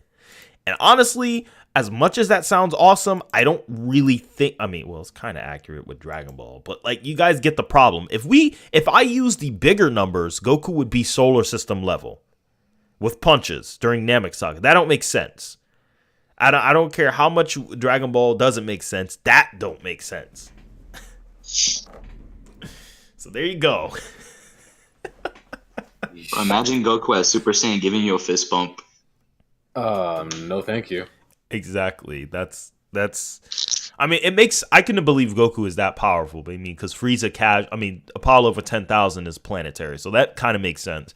But if I use the billion times multiplier, like with the whole like how fast Goku's punches technically are in comparison, and then did that, I can guarantee it to be in the solar system level. Which I'm sure we can all agree solar system will be an outlier. Like, there'd be no way he could punch that fast. But, I mean, technically, he should be that fast because he can outspeed the Scouters, right? I mean, yeah, he could be, yeah. But there you go. That's the problem with that. So, again, stop doing that. I mean, you could do it, but it has to be within context of the story. If we just use that for everyone's AP, do you know how many characters will be, like, multi-cont? You know how many characters who can do light speed stuff? And they still shouldn't be able to hit that hard? I mean, hey, I guess that gives the Esdeath fanboys a reason to kind of like finish her there. Oh my gosh. See, Esdeath's sword is like 20 pounds. So, like, that means she can hit with the equivalent of a mountain every time she hits you. Okay. And what about Leone? She reacted to it too. Well, Leone and her fists are heavier than 20 pounds because of the way her ability works. I mean, so what about her? I mean, well, exactly. So she's going to hit with the equivalent of a large mountain plus? Sorry. She's going to hit with the equivalent of small island level every time she punches? Yeah! So why'd she get hurt by a bullet?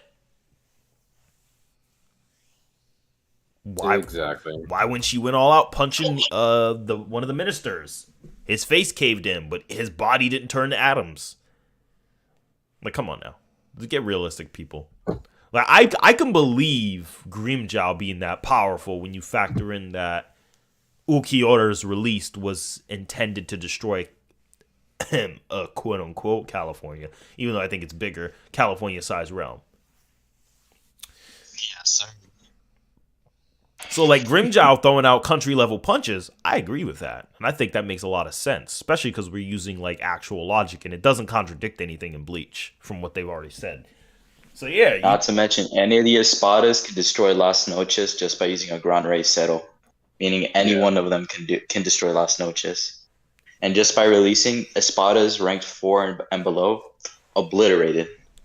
Exactly. So imagine the fact that, like, you have someone like Grimmjow just, like, literally fighting you, and it's like, oh, well, he's not that fast. I'm like, yeah, he can only attack 200 times the speed of light.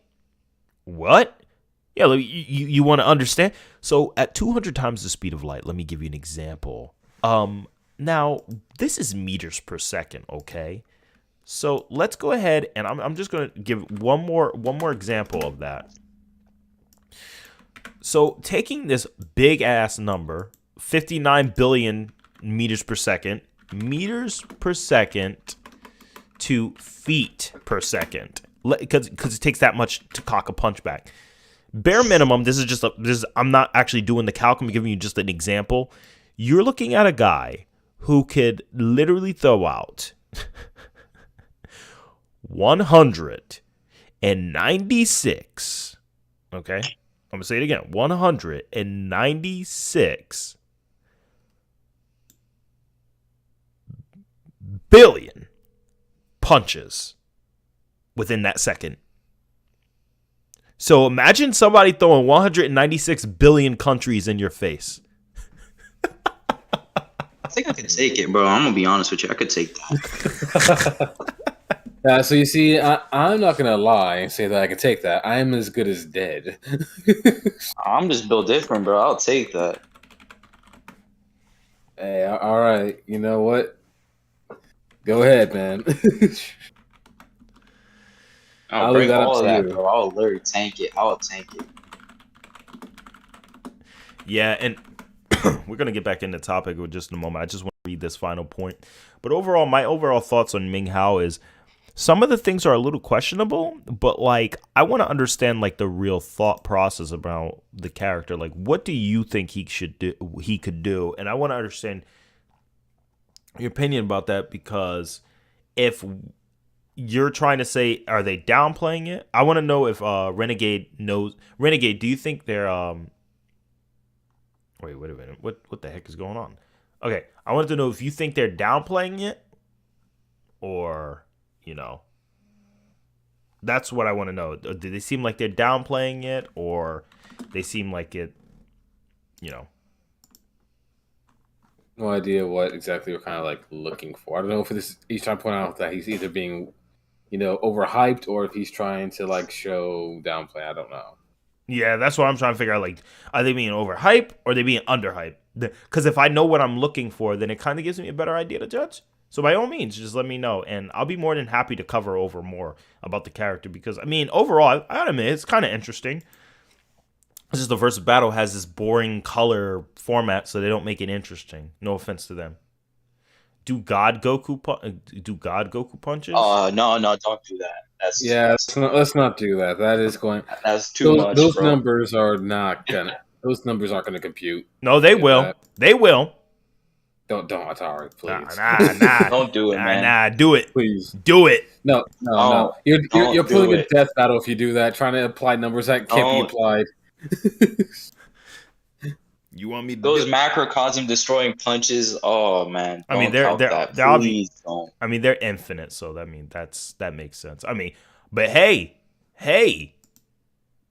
I'll give you guys one more calc, but you got to name a character who's not actually Sunny D. How fast is end of series Ichigo estimated? Isn't he like? I thought he was like MFTL plus. Hey man, depends on who calcs it.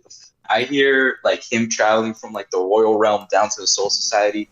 There's calcs like reaching like thousands FTL. You know what I'm saying? The Mimihagi, aka like the right hand of the Soul King, which is in Ukitake's body, like travels up into the royal realm in like almost in an instant. And like Ichigo's able to react to that. Dude, I don't know what to tell you, man. There's like a lot of calcs, especially with like Zeros and Balas and stacking multipliers of Bankai like ×5, ×10, the holification. So it's a whole can of worms. So let's give Ichigo the full benefit. Let's say, so we're gonna go off. We got to get a number first, all right? So we got to get a number. All right. So first things first, I want to know this, bro. How? What I want to know from you, Sunny D, if Zero is light speed, Bala is 20 times that. Ichigo, let's say Ichigo gets the Bankai, he could deal like Grimmjow is faster than him and all that. How much faster would you say Ichigo's gotten compared to Grimmjow when he fought Ukiura due to his Zenkai? Oh, how faster he's gotten from Grimmjow to Ukiura? Yes, because I felt like his base was around his hollow level at that point. Like not his base Bunkai. His base Bunkai was around his Yeah, hollow level. because Ichigo almost never uses Shikai in the around part arc.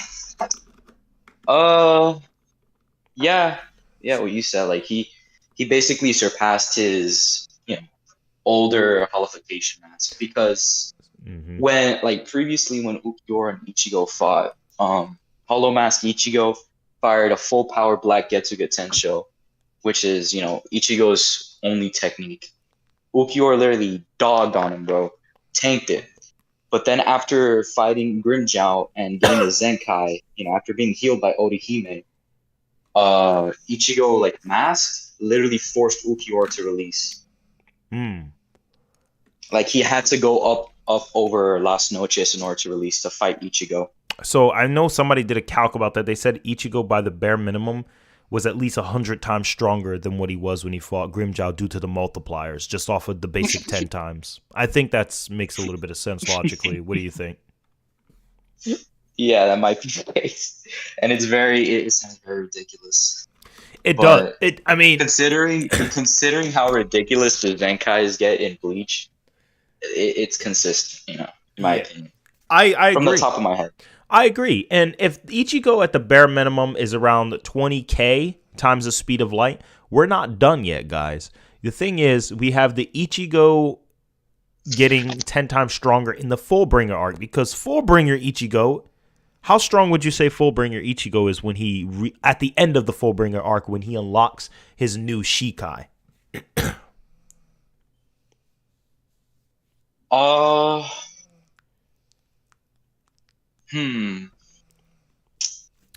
He's way stronger than his. I'm pretty sure he's way stronger than pre-Dangai Ichigo, Bankai Ichigo. You know what I'm saying? Because he was able to cut Tsukishima's arm off and blitz him, and Tsukishima is able to harm Byakuya, who's able to scratch released Yami. Right. So he gets fat amps, and Yami can dog on Ukiura physically, Right. So Ichigo, I want to say by end of series, if I were to compare, I would say Ichigo's base is 10 times stronger than even his maxed out hollow form he fought Ukiura with at the end of series. Yeah, definitely. And then he could stack on Bankai on top of that. And then he could stack on the merged holification form, which is even stronger than the regular holification. But but how many times? At the bare minimum 10. Because for Bankai, Yoruichi's statement in the Soul Society arc, she says that Bankai is generally 5 to 10 times, and 10 times, when you're completely mastering it. Ichigo fully realized his Bankai. He fully realized, the origin of his power. He understands himself. So already he has 10 times for both at the bare minimum. Thank you. Now that I understand, you can't lowball it. Thank you. Now that I understand that, I have a number, and you're going to hate it. Oh God, you're going to hate it. He was doing numbers this whole time. He's been crunching the calcs. Hey, Goku, I'm doing the numbers again. All right, but the reason I ask is because this is gonna probably be the last one I'm doing before we go into actual other topics. But I'm doing this because somebody was curious, and yeah. So overall, meters per second wise, I put Ichigo 200 million times the speed of light. Obviously, that's a bit of calc stacking, but I'm just trying to get a basic number. Because it's fun. But anyway, if Ichigo was that goddamn fast, who the heck wants $70 off? I don't want that. Anyway, if Ichigo was that fast, the question is, how heavy is Zangetsu? And apparently people say the weight of Zangetsu is... See, this is the wiki. This wiki is telling me the weight of the actual Zangetsu. I'm talking about Zangetsu the sword. What wiki is that? Bleach.fandom.com. Oh, the Bleach wiki? I'm pretty sure Zangetsu is just your typical oversized sword. There's like nothing really says much to it being like a special like having I don't know magical weight or something. Yeah, so Like it's just like a normal sword but with Mhm. powers. And his final Bunkai, how heavy? That's the big one. Hold on, let me see. Yeah, I think it's like as big as Cloud's sword. Yeah. Probably even thicker, honestly. Yeah. So let's final Bunkai Ichigo sword. Let's True Bankai. see if somebody did a weight. How big is Ichigo sword? Let's get an estimate. How heavy is Ichigo sword? We're just gonna get the Shikai. Right? ATARi. Yeah. When you get the chance, I sent something in like our private chat that goes back to that Meng Hao thing that you might find interesting to talk about for a little bit, or just kind of show. Sure. Regarding what again? And then it kind of involves it involves a literal statue in the verse that is busted for some unknown reason. You'll see when you see the link. It's in our kind of like private Discord DM essentially. I tagged you in it. Okay, sure. Thanks. I'm gonna say at least 40 pounds or so. I think 40 pounds is solid. Give or take, probably. Yeah. So based on that alone, that's going to give us a ridiculously, stupidly, ugly, dumb, idiotic, stupid, big number, which is stupid. But instead of using the last calculators, I'm just going to say joules to gigatons of TNT. And I think that's going to be, overall, it's going to help lessen the load. In fact, I'm going to put teratons of TNT. Joules to teratons of TNT. That's going to help it be a little bit easier. I do not feel like doing this. So let me go ahead and put this number right there. Thank you. See, that's the thing I told you about this calculator. It's great, my friend. It's great for when you want to convert the number into an actual full number. That's why I love it. So that's why, Andre, thank you again. So I do it right here, and that's how many teratons of... Holy moly, that's too damn much. Dang. No. All right, see, this is the problem with calc stacking, all right? Because technically, Ichigo is that much stronger, lore-wise. But, all right, let me just do that times 1. All right, yeah. Then we divide by 1,000. Okay, and that's, what comes after teratons? I think it's exatons. Yeah. Yeah. No, pentatons. And then exatons comes right after this. And then after that comes zetatons. And after that comes yotatons. So Ichigo can do 7.79480863428 yotatons of TNT, which is stupid because that would mean he's large planetary every time he slices you. He slaps you once with the sword. And that's like not even considered. Wait, are we counting feats, or are we just like calculating? We're just calculating like, the speed and the size. Yeah, the kinetic energy. That's why I said kinetic energy is great, but it could be flawed because as much as I'd love to say Ichigo is a monster, look, guys. Facts, all right, chat, facts or cap. Ichigo's casual slash is equivalent to destroying a large planet right in your face. Do you really think I could say his AP is I can agree his AP is like in a multi-cont and stuff like that, but like, let's be realistic, chat. Facts or cap? Large planetary Ichigo slaps you with a sword. I mean, either way, you're getting decapitated and incinerated. Right. I mean, doesn't he have some type of durability negation, if I recall? Or something kind of? I don't know. I don't recall. I don't. Durability. Yeah, I also don't Otama recall. No, I'm playing. Are you talking about the Reiatsu crushing? That kind of has some like soul crush. I think it's what it's called. Yeah, because Bleach characters exert spiritual pressure, and if like you're not strong enough, you literally like you get crushed by it. And if the gap is that big, you just cease to exist if you're near the person. Yep, that's what they just flex their energy and you're dead. Yep, that's exactly what Aizen did. Yeah. Terracotta And soldier. Kenpachi flexes spiritual pressure, and then like a random Shinigami literally started having a seizure and foaming in his mouth. So it's Right. pretty ridiculous. All right. Give me one moment. Terracotta soldier. Related to Universal Plus is essentially the quasi third step cultivator in a statue form who's capable of warping universe and space-time with their technique and repeatedly stated to be able to destroy the universe. And it actually has links. The realm already surpassed Su Ming's understanding. He did not know what sort of power he had. However, he had a place to go. He could make this place go through the cycle of death. Level of cultivation had reached an even higher realm. The realm gave him a strong feeling that with just one thought, he could destroy. God dang! So why is he only Universe Plus with that? See, this is now. Look it. The scans, like for Yogiri, that don't give us anything, don't make sense. But is this Meng Hao's father? Or it's something that he created. Foster father. His father created this. Yeah.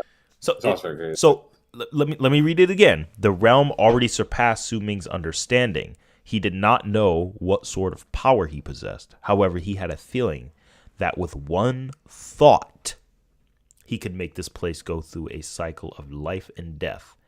It was also at this moment that the booming sounds rang out of Su Ming's body as the sun and moon shone together, and he could clearly feel that his level of cultivation had reached an even higher realm. This realm gave See, when it says this realm, that's when it really seals the deal. Higher realm is just like, all right, well, higher level. But then when it says this realm gave Su Ming a strong feeling that with just one thought, he could destroy the universe. That's makes me wonder, why did they place him only a Universal Plus? It kind of sounds like should be more in the low multiversal level. Which, I mean, did you read the first scan with the where they talk about how warping the universe of space-time with their techniques? Did you read that one yet? Not yet. Let me see. The universe changed. The cyclone centered around the heavens traversed. The progenitor swept outwards with a loud bang. The galaxy where the cyclone had passed through looked as if it was suffering from time reversal, as if its memories were being wiped off. Once the cyclone disappeared, the shadow of heaven's transversors progenitor no longer existed in the passages of time, and the spot where the progenitor stood and the connection between the galaxy and the progenitor could no longer be found. Su Ming's execution of the three evils was not aimed at heaven, traverses progenitor, but the universe, the galaxy, space, and time. That was why heaven's traverse progenitor could not fight against it. In fact, the divine ability Su Ming executed at that moment was one that the progenitor had never seen before. It was the first time he saw the likes of it. In fact, from this divine ability, he sensed two emotions that had been long absent from his life: fear and wariness. Fear and wariness, yeah. So this statue could straight up send out a cyclone that could destroy the universe, long time and space. Yeah, so like given how casual this is, I'm willing to bet low multiversal should definitely be in the area, especially because the progenitor was just like, I ain't never seen something like this. Even though the progenitor is implied to be able to destroy universes too, right? Yeah, it's definitely implied, but when it's coming at him, he's like, "Oh wait, hold on, no." Right. So he's kind of panicking, like, "Oh God, no, wait, please, I don't want to get hit by that again. I don't want to get hit by that at all."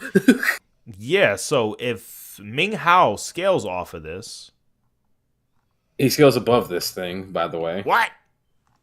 Oh, okay. So it goes to show you that they do a bad job on. I'm not gonna say bad job or terrible, but it goes to show you that they don't. Oh, no, they used the terracotta soldier. Okay, never mind. They didn't do a bad job. It's just they don't give as much context as they probably should. Kinetic. Let's see here. So it should be compared to late celestials. Like things like that, saying should be compared. I feel like a better wording to say is confirmed to be above the terracotta soldier who could blank this to the universe and then show the scan and say for more and put like for more details visit his page. Like, I don't know, just something like that to kind of give a little bit more easier, make it user friendly and durability negation. Yeah, so Meng Hao is really powerful. It's very clear from that. And holy crap, we got another super chat. Oh my gosh, Renegade Immortal, thank you. So it's actually kind of funny. His name is actually named off of one of the books, because this is apparently from something called the Ergenverse, which is the writer. So so Renegade Immortal is actually one of the book names in this series, essentially. Interesting. Renegade Immortal, so based on what I'm seeing from their page, because again, like when it comes to stuff like Dragon Ball, Bleach, Annals, which also has like other contexts, I have to dive deeper into it and then read it more. Like, but when it comes to visual novels, it's kind of easy to see the main premise of the feats.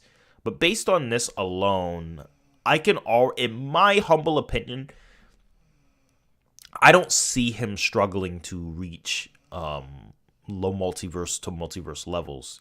Specifically because you already have someone who casually thinks away universes. And I think we have to really, have a level. Let me go ahead and open up my art so you guys can kind of see this.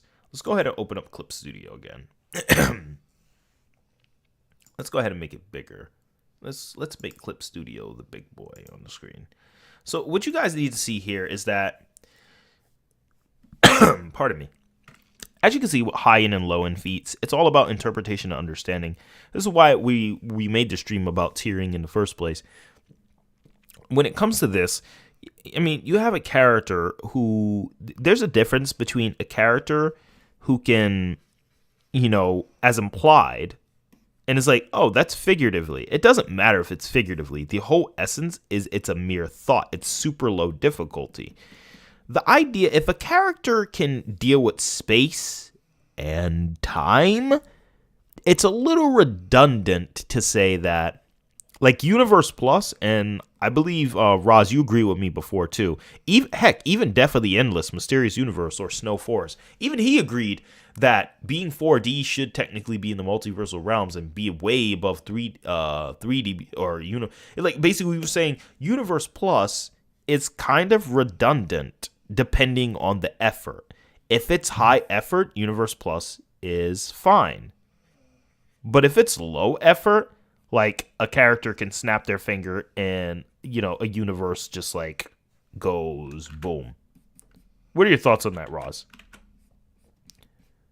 Let's see. I don't remember the last time we talked about this, but we did. But yeah, pretty much agree with what you said here. Universe Plus is definitely much more of like a high effort kind of thing. Or if you just want to say, I think this is what I said. If you destroyed like maybe one universe or two universes, then yeah, you can count that as Universe Plus because you're still destroying more than one. So that can't hit those like technically what they call multi-universals because they don't want to say freaking multiversal whatsoever, kind of feats compared to like just easily destroying an entire multiverse just like that or something like that, Like for example, a character that I know of because I'm a big SNK head. A character named Yuga. He can merge two universes together. Right. Oh my god. I just put him at Universal Plus because he's both male and female. Weird. Yeah. Give me one moment. I just want to say thank you again, Renegade Immortal. I appreciate it for the second super chat. Holy moly, you're going off today. Let's go, the chicken and cheese. All right, but that's amazing. I haven't got like I didn't think anyone would send super chat. I'm gonna cry. Okay. No, I actually really appreciate it. That means a lot. Thank you again. You and Roz. No more money. you and Roz are definitely the OGs of sending super chat.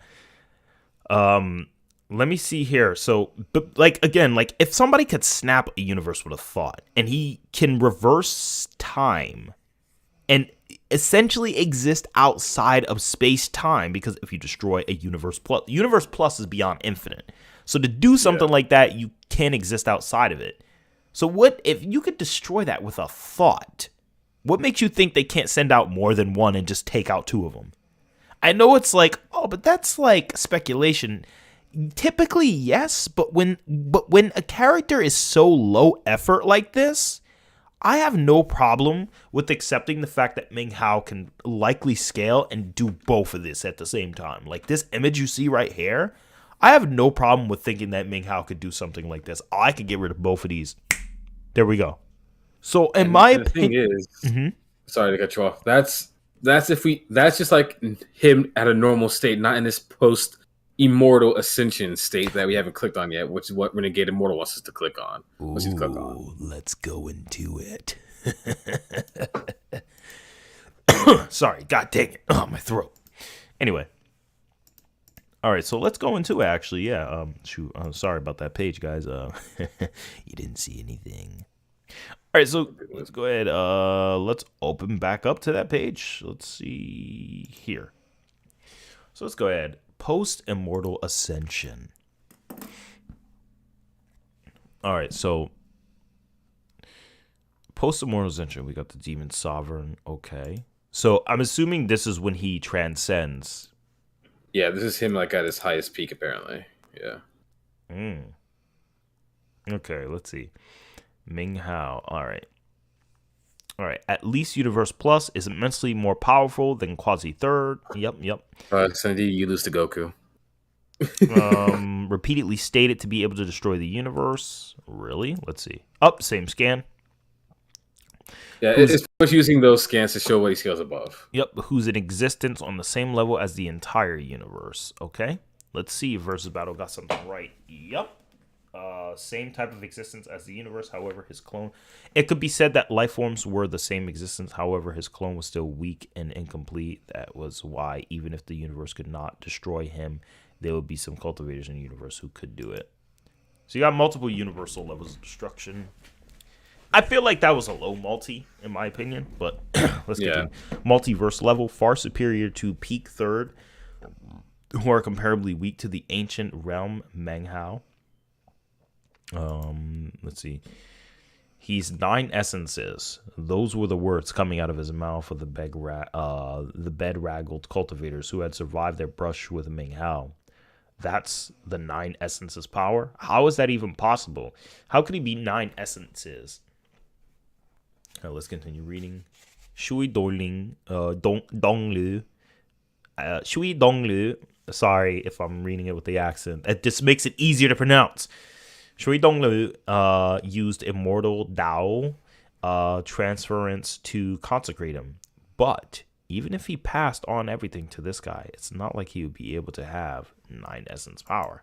So I feel like the problem here is want to give Verse Battle needs to give a little more context on 9 essence. Let's see. Comparable to the what I do understand is that the cultivators are those kind of like heavenly beings that was referenced in the last one that could kill a guy who is essentially the universe itself. So right, okay, keep that in mind. So they're all universe plus to low multi. Makes sense. Yeah. Who could shake? Okay, shake. Meanwhile, lay back to the real world. Also, his red pupils and explosional aura. The shake. The starry sky to tremble shockingly as everything quaked around him. Lightning bolts appeared, transforming the area into a lake of lightning. It looked almost okay. Let me read a little more. The entire vast expanse. An intense pressure began to weigh down what was difficult to put into words. It filled the entire area, crushed down onto the cultivators from the immortal god continent. So this god continent is not a normal continent. Let's not think of it in earthly terms. Yeah, it's another realm, essentially. Yep. Who were attempting to break into the butterfly world. All of them coughed up blood and then uncontrollably dropped to their knees and began to kowtow. Even the 8 essences, Paragon, were shocked to find that they were trembling. The entire world was completely shaken. The starry sky was vibrating. Okay. Said vast expanse being the endless to beings that hold the universal space-times within themselves contains countless vortexes large enough to hold these creatures are unfathomably superior to all the third step cultivators. Likely low. Okay, this is where we get into trouble. Likely low complex multiversal with a battle weapon on the level of the embodiment Ripper time can manipulate it at will. So the thing about the other essence is like, even though they're shaking it, I feel like there needs to be more context. So correct me if I'm wrong. Are the other cultivators, the other step cultivators, are they higher, lower realms? Because how the realms operated, it's hard to really visualize it without enough context. And I think the key when it comes to visual novels, you want to use the scans that are very expressive and adjective heavy, because it gives a lot more descriptions. So essentially what I'm kind of like getting from this with these other kind of like step cultivators is obviously there's different levels of cultivators. You have some of your lower ones that are still like universal to like low multiversal threats, and then it just keeps getting higher and higher from there because they're just getting stronger and stronger. Based on what I'm seeing off of here. Yeah, and again, even if that's the case, I want evidence that they're a lot stronger. But but can I accept multiversal? A little iffy because there's no direct multiplier, but I can kind of see multiversal being a case. But let's see, likely low complex with a battle weapon on the level of the embodiment river of time and can manipulate at will. Said the river being the overarching timeline of the entire Vast Expanse. So Vast Expanse is the realm of the gods, right? Seems so, from what I'm guessing. Or it could be like some higher universe or something like that. Let's see. That tree was the entire purple strength, the mighty pressure spread out. Oh, yeah, this is what we read before, the Vast Expanse. And then this is when it becomes troublesome because we got to read all of this, because the problem with Versus Battle Wiki is certain guys typically screw up this stuff. Yeah. No offense. Yep. Okay. So apparently... Oh, my bad. No, you're good. I just want to finish this up. Because it goes from that, and it says, being the overarching timeline onto which many smaller timelines are embedded. Okay. Where it says onto where many small timelines is embedded, you need a screenshot of that. You got to make it accessible, because nobody wants to click on an entire article of stuff if they can't see. I'm kind of going through it real quick, kind of like doing a quick read. Thanks. It does mention essentially what is included in the Vast Expanse. So apparently the Vast Expanse has multi-galactic sized worlds or realms, like the mountain realm and the sea realm. So there's an entire mountain realm that's the size of a galaxy, to universe-sized creature worlds. So essentially this Vast Expanse contains essentially multiple universes and things like that as well, and then galaxy-sized realms. Yep. So essentially it's a literal multiverse.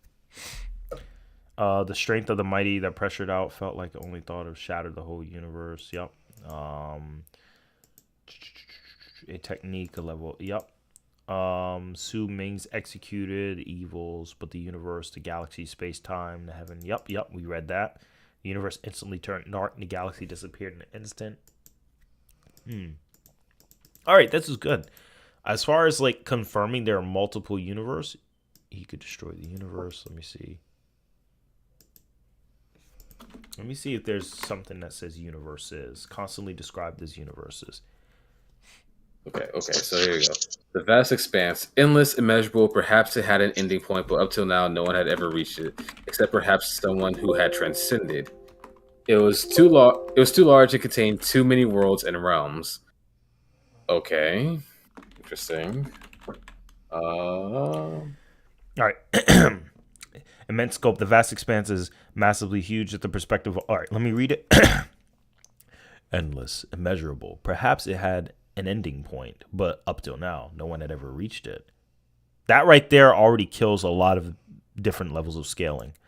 Because even though it's like nobody's reached it, that already kills the entire thing they put on the page. But let me continue. Except perhaps someone who had transcended. Good. We need words like that.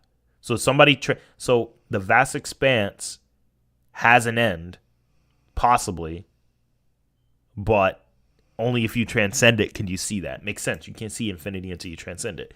It was too large and contained too many worlds and realms. God dang it, I need some water. Hold on. God dang it. Yeah, it's just some water. I've been talking a lot. Yeah. There were too many people within it. Too many dangers. There were vortexes, contained inexplicable and indescribable forms of life or legends which had long since been reduced to nothing more than ruins. In addition to that, there was dust, which is actually the most common sight in the vast expanse. Within the dust could be found corpses, rubbles, even magical items. In fact, anything could be found within the dust if you search for it. Once again, it is stated to be essentially endless in a scope and too large to actually fathom for its inhabitants. All right, let's see. The starry sky of the vast expanse was vastly that large and no one could truly see how large it was. Or perhaps it was more correct to say that people who did know the answer to that question were incredibly rare. Okay. To most cultivators and other life forms, I'll take care of this one for you, man, so you can rest your voice. Thanks. The starry sky that was the vast expanse was essentially unending. After all, most beings will be able to travel to the ends of the vast expanse, not even the immortal god continent. In the end, it was too large. Nor could anyone clearly explain how many vortexes or floating landmasses existed. However, everyone knew that wherever vortexes existed in the vast expanse, civilizations could be found. Even if they were extinct, evidence will remain of their existence, remnants that could give a glimpse into their former glory. Then Meng Hao confirms that while the vast expanse was finite, it was so big that it isn't necessarily incorrect to call it never-ending. Congratulations, exalted Transcendor. As he hovered there in the starry sky, Meng Hao realized that all existence, even the starry sky, were contained within his thoughts. Oh, okay. Before, the vast expanse had seemed endless and infinite, but now he could send his divine sense out to its borders. Of course, the borders were so distant that even someone at the peak of 9 essences couldn't reach them within a lifetime. As such, it wasn't necessarily incorrect to call the starry sky of the vast expanse never-ending. So it's kind of like the macrocosm of Dragon Ball, where it's like, it's not, not macrocosm, it's like the observable universe of Dragon Ball, where it's like, it has an end, but like, you might as well just call it endless. It's like kind of something like that. It's like, basically, it's such a high finite number that nobody really knows. So it could be a duodecillion. So, and essentially all this exists in his thoughts once he hit that transcended state. So I was like, okay, well, that's interesting. Yeah. And it keeps going on to too large. So again, yeah, this is way too long. Yeah, the guy who wrote this didn't kind of, like, you want to use a lot more images and visuals, and you want to highlight points that people are looking for. That's why, like, people enjoyed that's why so many, hold on. Anyway, as I was saying, that's why so many people understood a lot of the Dragon Ball topics I talk about, because I put visuals behind them. But not just that, but screenshots. And I want to capture the main point, the main questions that people will ask. Where is the proof? And I say, this is the proof. Here's the point A, point B, and let's break it down. This, I feel like it's kind of appealing to the idea of, I'm not going to say ambiguity, but it's not a gish gallop either, but it's kind of, you know what I'm talking about? Like how, like, it throws so many things at you that you eventually like, I guess. You know what I mean? I get the gist of it. There's just so much to go through to try to understand it. Right. So, gish gallop, huh?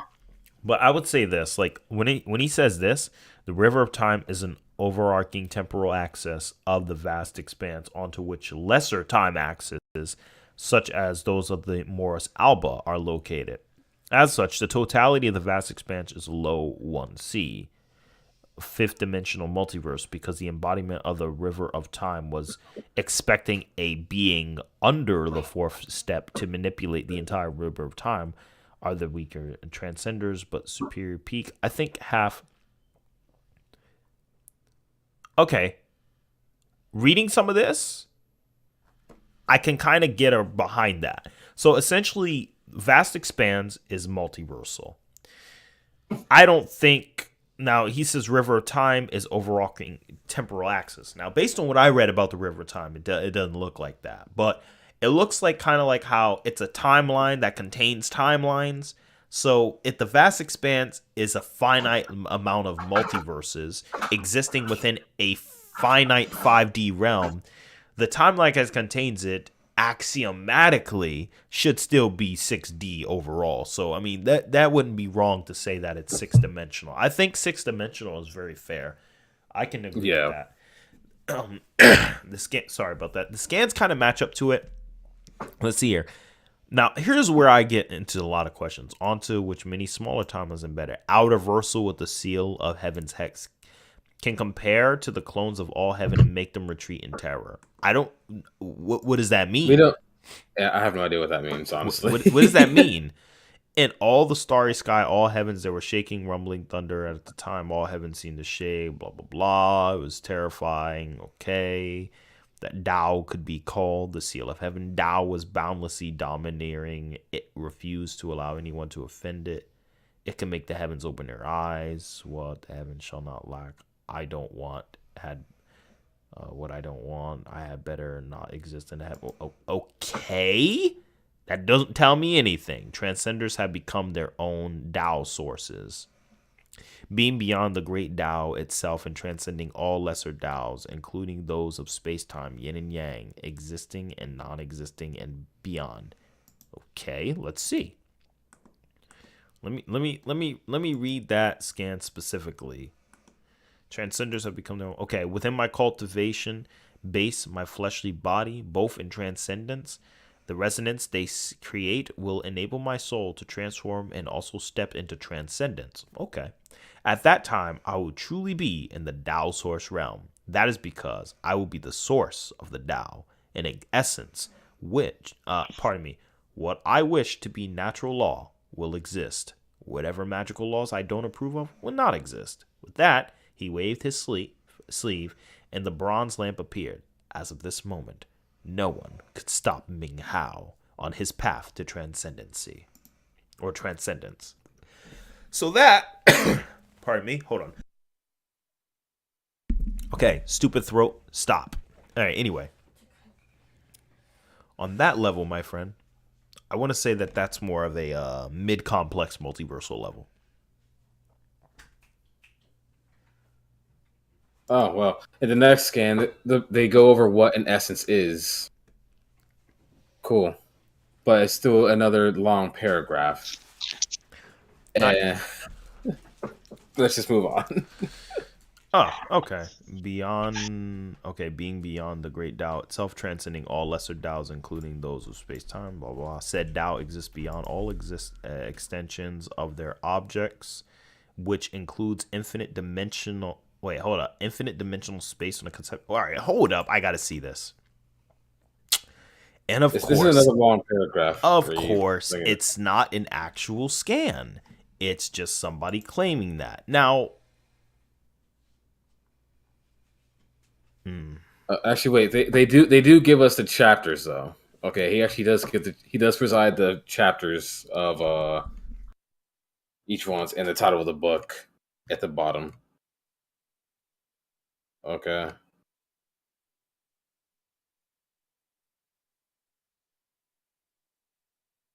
All right, let's see here. Tao is so vast and boundless that it is okay. Everything in the world ends. So this is a long paragraph, which it probably has a lot of information and details, but I don't think I could take up the entire live stream of reading this all. But essence is infinitely small, but simultaneously is infinitely large. Essence is completely unique and completely boundless. Okay. Completely boundless according to what context is now the question. It contains all sound and all light. Essence does not exist in any one specific place, but simultaneously creates and contains all places. Smiled and smoke. These fifth and sixth sentences, all living beings throughout the starry sky become still and quiet. Based on all of the above, I can confidently say that the essence are settings way of referring to platonic forms, as the above descriptions are completely in line with them. However, this alone isn't enough for the claim of outerversal tiering for the essence to be made. That's covered below on the sheer scope of the essence. His foot, okay, let me read this. Meng Hao sat on the sea of flames, frowning, his eyes filled with gleam. Okay, no, it's simply, going on. I need world essence, completely ignoring the sea of blood bearing down. He suddenly took a step forward. As his foot descended, the entire world seemed to superimpose upon itself. Then it split apart, as if he walked into a different dimension, as if they were no longer within the mountain in the sea realm. He was now outside the sea of blood, which crashed onto the former position with a loud rumbling sound. At the same time, more of the world essence surged toward Ming. Upon doing so, he gains rudimentary enlightenment and control over the essence of space and describes the space and vast as being infinite spatial dimension, described as dimensional spaces. Let's find out. Meng Hao saw countless dimensions of space, all of them different sizes. Some were blurry, others were clear.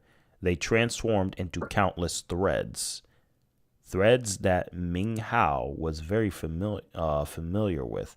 Every time he unleashed the 8th hex, these threads would appear, bind whoever was the target of the magic, and seal their cultivation based on as well as the nascent divinity. Originally, Meng Hao had assumed that the thread were natural laws of heaven and earth, but now that he could see them clearly, he understood that they were definitely not natural or magical laws. They were dimensional spaces. Okay. And then dimensional spaces, okay. We are then told that these dimensions are non-trivial in size, which makes sense since they make up the entire Vast Expanse multiverse, and that length and width and height made up a portion of the space that existed. What is space? Meng Hao murmured. The sound of his voice echoed and caused the starry sky. Although his eyes were closed in his mind, he could see numerous dimensional spaces spreading out in all directions, stretching out over such a vast area that they seemed limitless. Length is space. Height is space. Breadth is also space. Size can also be an expression of space. Among the countless dimensional spaces he saw, that they could describe in terms of length, height, breadth, and overall size, and yet all of that seemed to be only a portion of what space was. Those were all descriptions of space. However, Meng Hao still didn't understand everything clearly. There was something he was missing, something he hadn't grasped. Space is nothing more than a countless thread formed together in a pattern. The patterns formed by those threads are space. Meng Hao shook his head, then waved his hand, causing a circle to appear at the breath. I'm currently within the space, he said, looking down. Then he smiled as enlightenment deepened. As for the sea of flames, that was the outsider, Tao Sovereign. It appeared to be on the verge of consuming Meng Hao. But then the Tao Sovereign uttered a shock. He realized that the flames were stuck outside of the thread that formed the circle. I think so. Let me see. Yo, Meng Hao transcended the stream, bro. He really did. All right, Meng. Damn, for the whole stream this time. All right, let's finish up. All right, he said, doesn't the essence I have gained enlightenment or consist more than just the threads themselves? Within these threads are length, height, breadth, and size. They are limitless, and that is space. They are flat, but actually, he waved his right hand, causing a thread to stretch out from the circle and then passed over him. In the blink of an eye, the circle of the thread was no longer flat, but he transformed it into a sphere. There we go.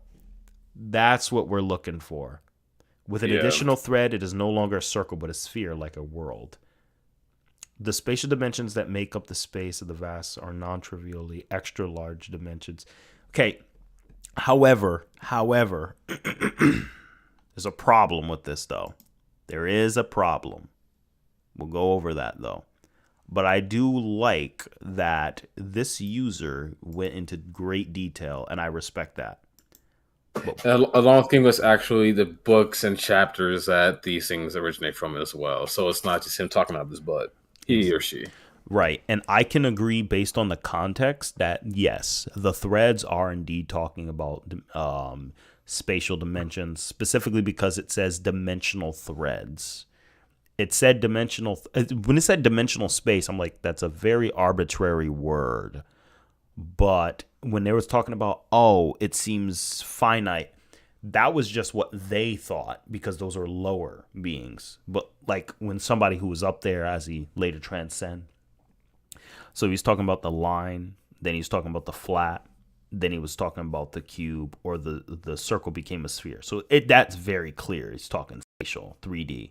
But the only thing that kind of throws it off is he said size. So here's the problem. And do you remember Envied from Comic Vine? Oh god. Yeah, Comic Vine, I remember. Yeah, she was like she is the reason I made that Marvel Cantor's theory explained, the infinity explained. She's the main reason I did that video to begin with. However, outside of that, there's a reason I told her. I said the Verse Battle Wiki isn't bad, but let me explain. 1D, 2D, 3D.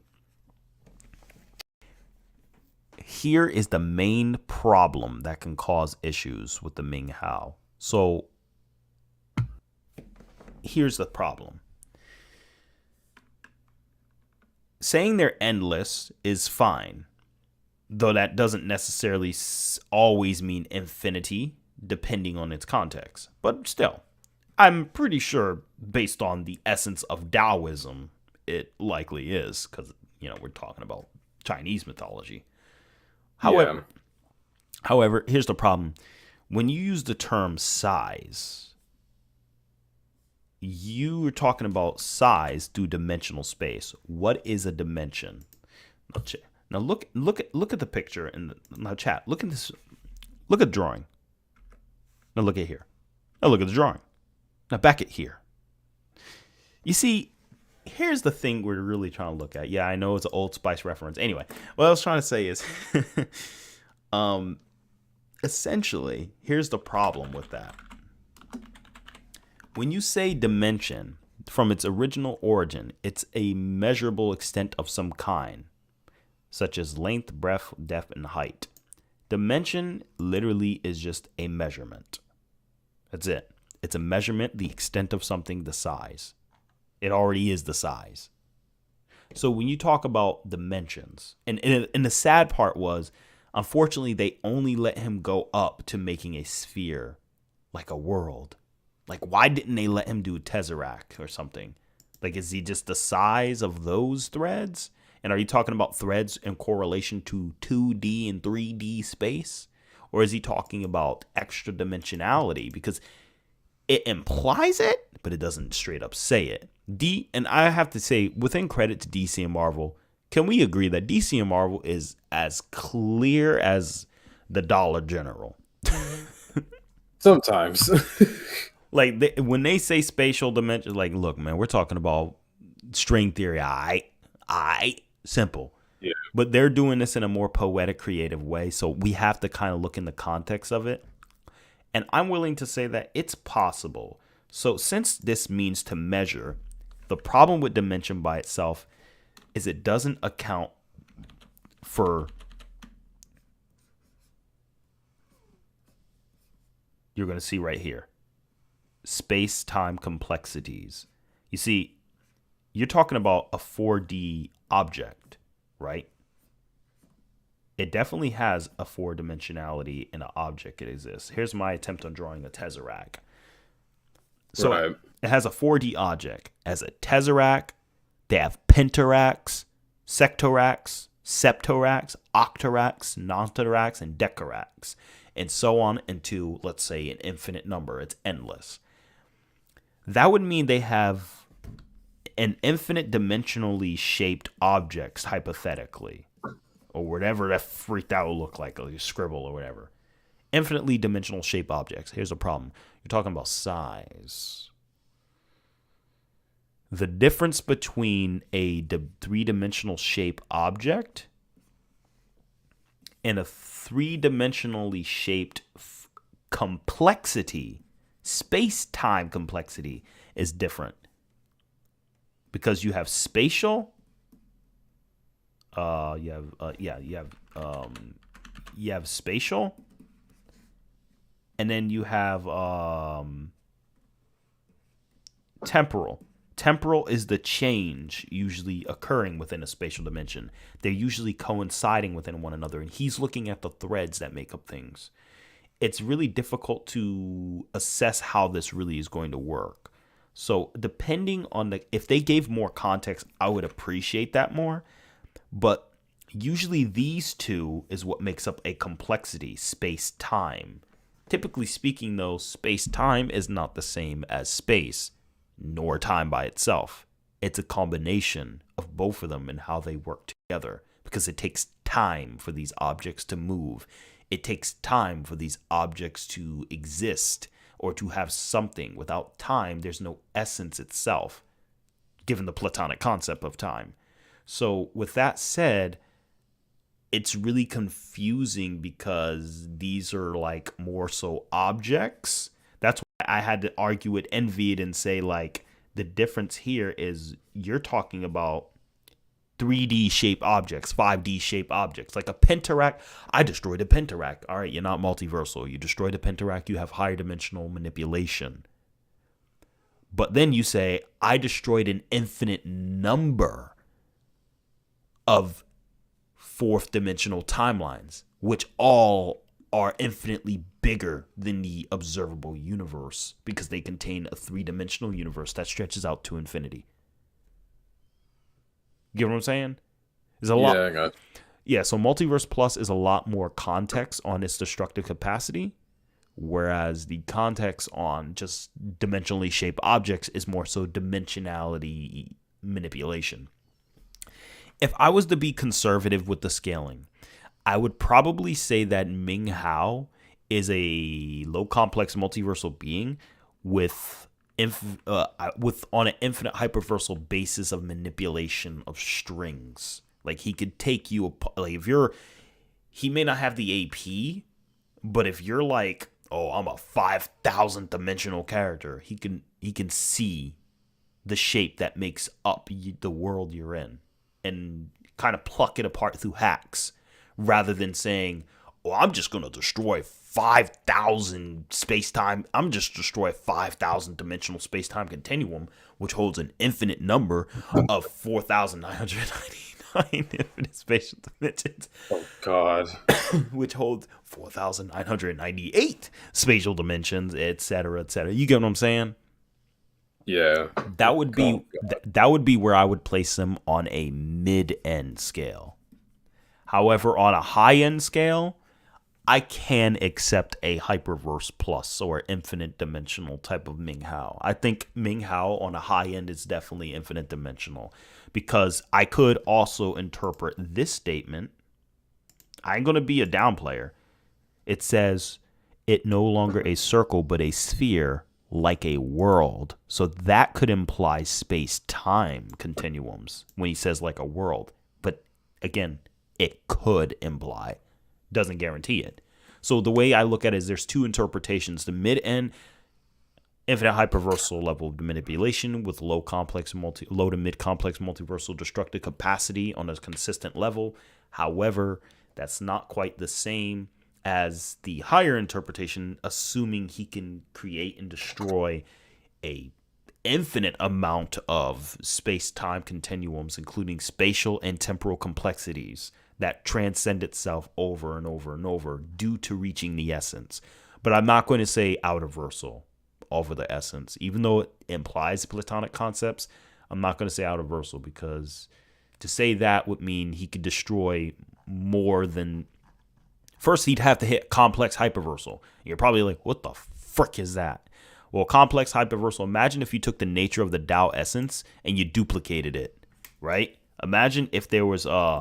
There were two essences. So you got the you got the NDE, and you got the other NDE. They're both infinite dimensional, right? Now he could destroy his, but technically because it's infinite, it's like, all right, well that's it. But can he destroy both of them at the same time? Like a multi infinite hyperversal being or whatever you want to call it. I don't care what you call it, complex hyperversal being, infinite, whatever you want to call it. You could call it a low outer versal like most people do, but I don't think that's an appropriate name for it. Overall, can you destroy this? And can you destroy an infinite number of these infinite infinities that transcend their own infinities outside of the essence of infinities? That's a I doubt it. So, outer versal, no. I don't think he fits the quota for outer versal, even with the conceptual levels of hacks, because conceptuality is, again. But I will say he definitely has a lot more evidence than every other character we read about. Yeah. What is your thoughts on it, Roz? Yeah, going through it is definitely I don't know, it's definitely kind of strong because essentially this is like kind of like a Chinese-esque novelization. So, what's up, especially when it comes to world, mm-hmm. China kind of does the exact same thing like Japan does. World can be essentially society, the planet, or the universe. So, essentially, when like he does a whole like becomes a world kind of thing, that could be literally anything that he could have made. Definitely follows where it could be a planet or universe kind of thing, but I would definitely say based off what we've seen, he would more than likely be definitely like in the mid to high complex multiversal ranges to possibly hyperversal. Due to the fact that the essences can like transcend everything and mess with dimensionalities and presumably immeasurable realms that range from galaxy size to actual universe size, implying that there's like a crap ton of universes as well. So yeah, plus all the timelines and all as well. So I could definitely imagine or see the fact that he would be complex multiversal to hyperversal, especially since all of it is like existing in his thoughts once he hits that transcendent phase. And like assuming how casually they was destroying universes when it was even like, I'm assuming it's like early series, like it's kind of makes a lot of sense. But like I don't like to just give out outerversal bargain sales, as you know. So I'm not gonna give him outerversal, but yeah, it's interesting. Yeah, overall, I would definitely say thank you so much for showing us that.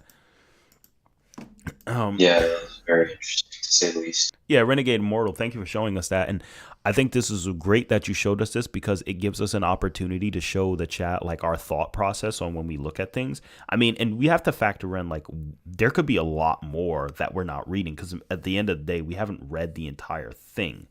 But I do think that the guy who actually did that page, and like we said, Verse Battle Wiki has its rare occasions where people know what the hell they're talking about.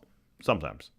But then but again, you'll have other pages where people can get away with it. Like, do you honestly, guys, does Yogiri have anywhere near the amount of evidence that Meng Hao did? No, not even close. Yeah. What do you think? What do you think, Sunny D? Nope. Yeah, like I'll easily accept Meng Hao. I'll accept Meng Hao being outerversal before I even accept. I'll accept Meng Hao being outerversal before I even accept Yogiri being hyperversal, low hyper. No offense. Honestly, Meng Hao's story sounds really good. It does. It's a whole novel series, apparently, like with a crap ton of books and a crap ton of chapters. I don't know. I don't even know if I would have enough time to read through all that. Yeah, but overall, I think that's a good way to. I mean, I think this is probably the best place to end the stream around. But just want to give the concluding look at my poor man's first attempt on drawing Meng Hao. Hey, at least you can draw. I can't draw worth crap. I can't. I tried, but overall, it's not successful. So anyway, give me one more moment. Let me check something for real quick. It's a pretty good stream so far. Very informative. Yeah. Say so. Very Yeah. much so. I Oh, actually yeah, enjoyed Atari, it. what do you think's gonna happen in the next chapter of Super? Oh, I I think think he he died. passed away. I think he stepped away for a second. What about you, Roz? What do you think's gonna happen in the next chapter of Super? Honestly, I have no idea because we've gotten no spoilers, and we still have like 6 days or 8 days before this chapter comes out, essentially. So it's weird. I don't know what's gonna happen. Well, we did get a spoiler. It was but it was just Bardock blocking Gas's attack, but that's about it. He didn't get anything too crazy. Oh, But okay. I feel like um do you know Seth the programmer scaling of Dragon Ball Super by any chance? I'm He's aware of his killing. Yeah. he's on and off about it. No offense, Seth. Look, man, if you see this clip, I'm gonna let you know. I ain't gonna hold back. You be on and off, bro. Because one time you said Zeno was 5D, then you changed it up, and you went back and said that ain't 5D, and you went and said this and that, and then this and that, and it's like. And I understand Seth doesn't even like. Seth even himself said he don't even like getting into dimensional tearing because it's so, at times.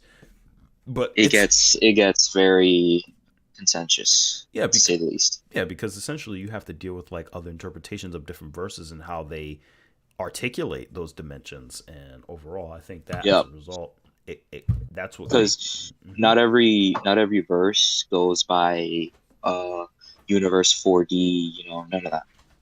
yeah, like look what we just read. Look at the essences. The essences are like another way to say transcending levels, and in the fact that each level has its Yeah. own infinite, like wow, that's really interesting. So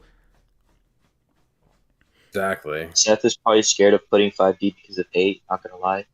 I wouldn't be surprised because Seth has pulled down videos before because of negative traction.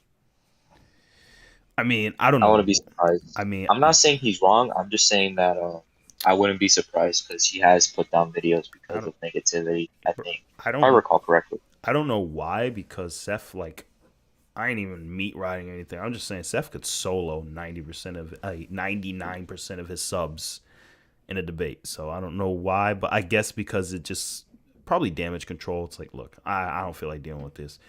Anyway, More or than he likely. probably changed his opinion on it as well. I mean, because like I've changed my opinion. I thought Goku was equal to Buhan as a Super Saiyan 3, but later on that changed, and then I realized that all right, he absorbed a power on par with Super Saiyan 3, so maybe Buhan is rather that maybe proved that Ultimate Gohan Super Saiyan 3 level. But again, it's up for grabs at that point, because I mean, what are you gonna do about it? It's just a bunch of different ways you can interpret these fictions. Anyway, guys, I just want to say this. The overall importance of this video is discussing the tiering system. This is why the tiering system is so important. As you've seen right there, we went over how the series words itself, how those words fit the category, the difference between a spatial dimension, a temporal dimension, and a spatial temporal complexity, aka space-time.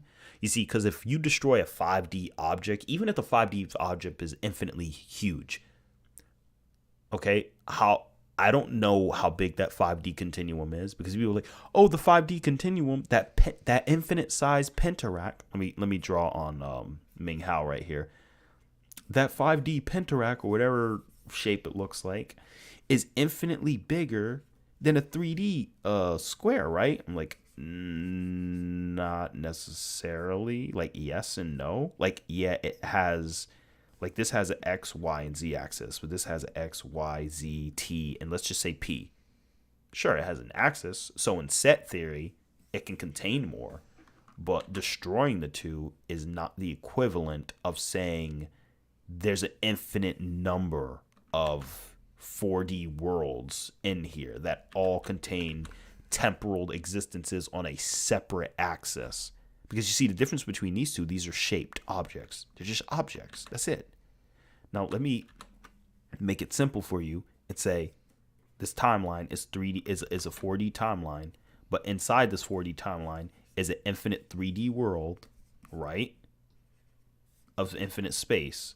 And this 3D world, let's say we move 1 second into the future. I mean, the universe is still the same, right? Well, but how small of a second? Then you have the uncountable infinity. Like on the Planck level, there's even levels smaller than a Planck, right? So because there are levels smaller than a Planck, this timeline literally contains this universe in infinite amount of states. The universe 1 second ago, 5 seconds ago, blah, blah, blah, like an infinite number, eternity. Forward and backwards, negative time, positive time, anytime, etc. So the way this 4D the way this 4D space-time continuum works is a lot different than how a 4D tesseract works. Even if the tesseract was hypothetically infinite in size, it operates differently because you're dealing with complexities, concepts, thoughts that are tied to a 4D level, new ideas that are generated. Fortunately, Meng Hao from the Seal of Heavens, or I Shall Seal the Heavens series, is consistently dealing with higher transcending concepts and, the Taoism. Because the Taoism is about He's dealing with whole units. like the Taoism is all about transcending your prior self, and enlightenment is about transcending the normal mortal level of thought process. Like concepts we can't assume, they can understand. So because they work on that level, it's safe to assume they're likely going to be dealing with these complexities. But I just wanted to differentiate that a 4D object is not equivalent to a 4D continuum. That's what I was trying to tell Envy, but apparently she didn't understand that and wanted to keep arguing. But anyway. Let's just love people. Comic finds for you.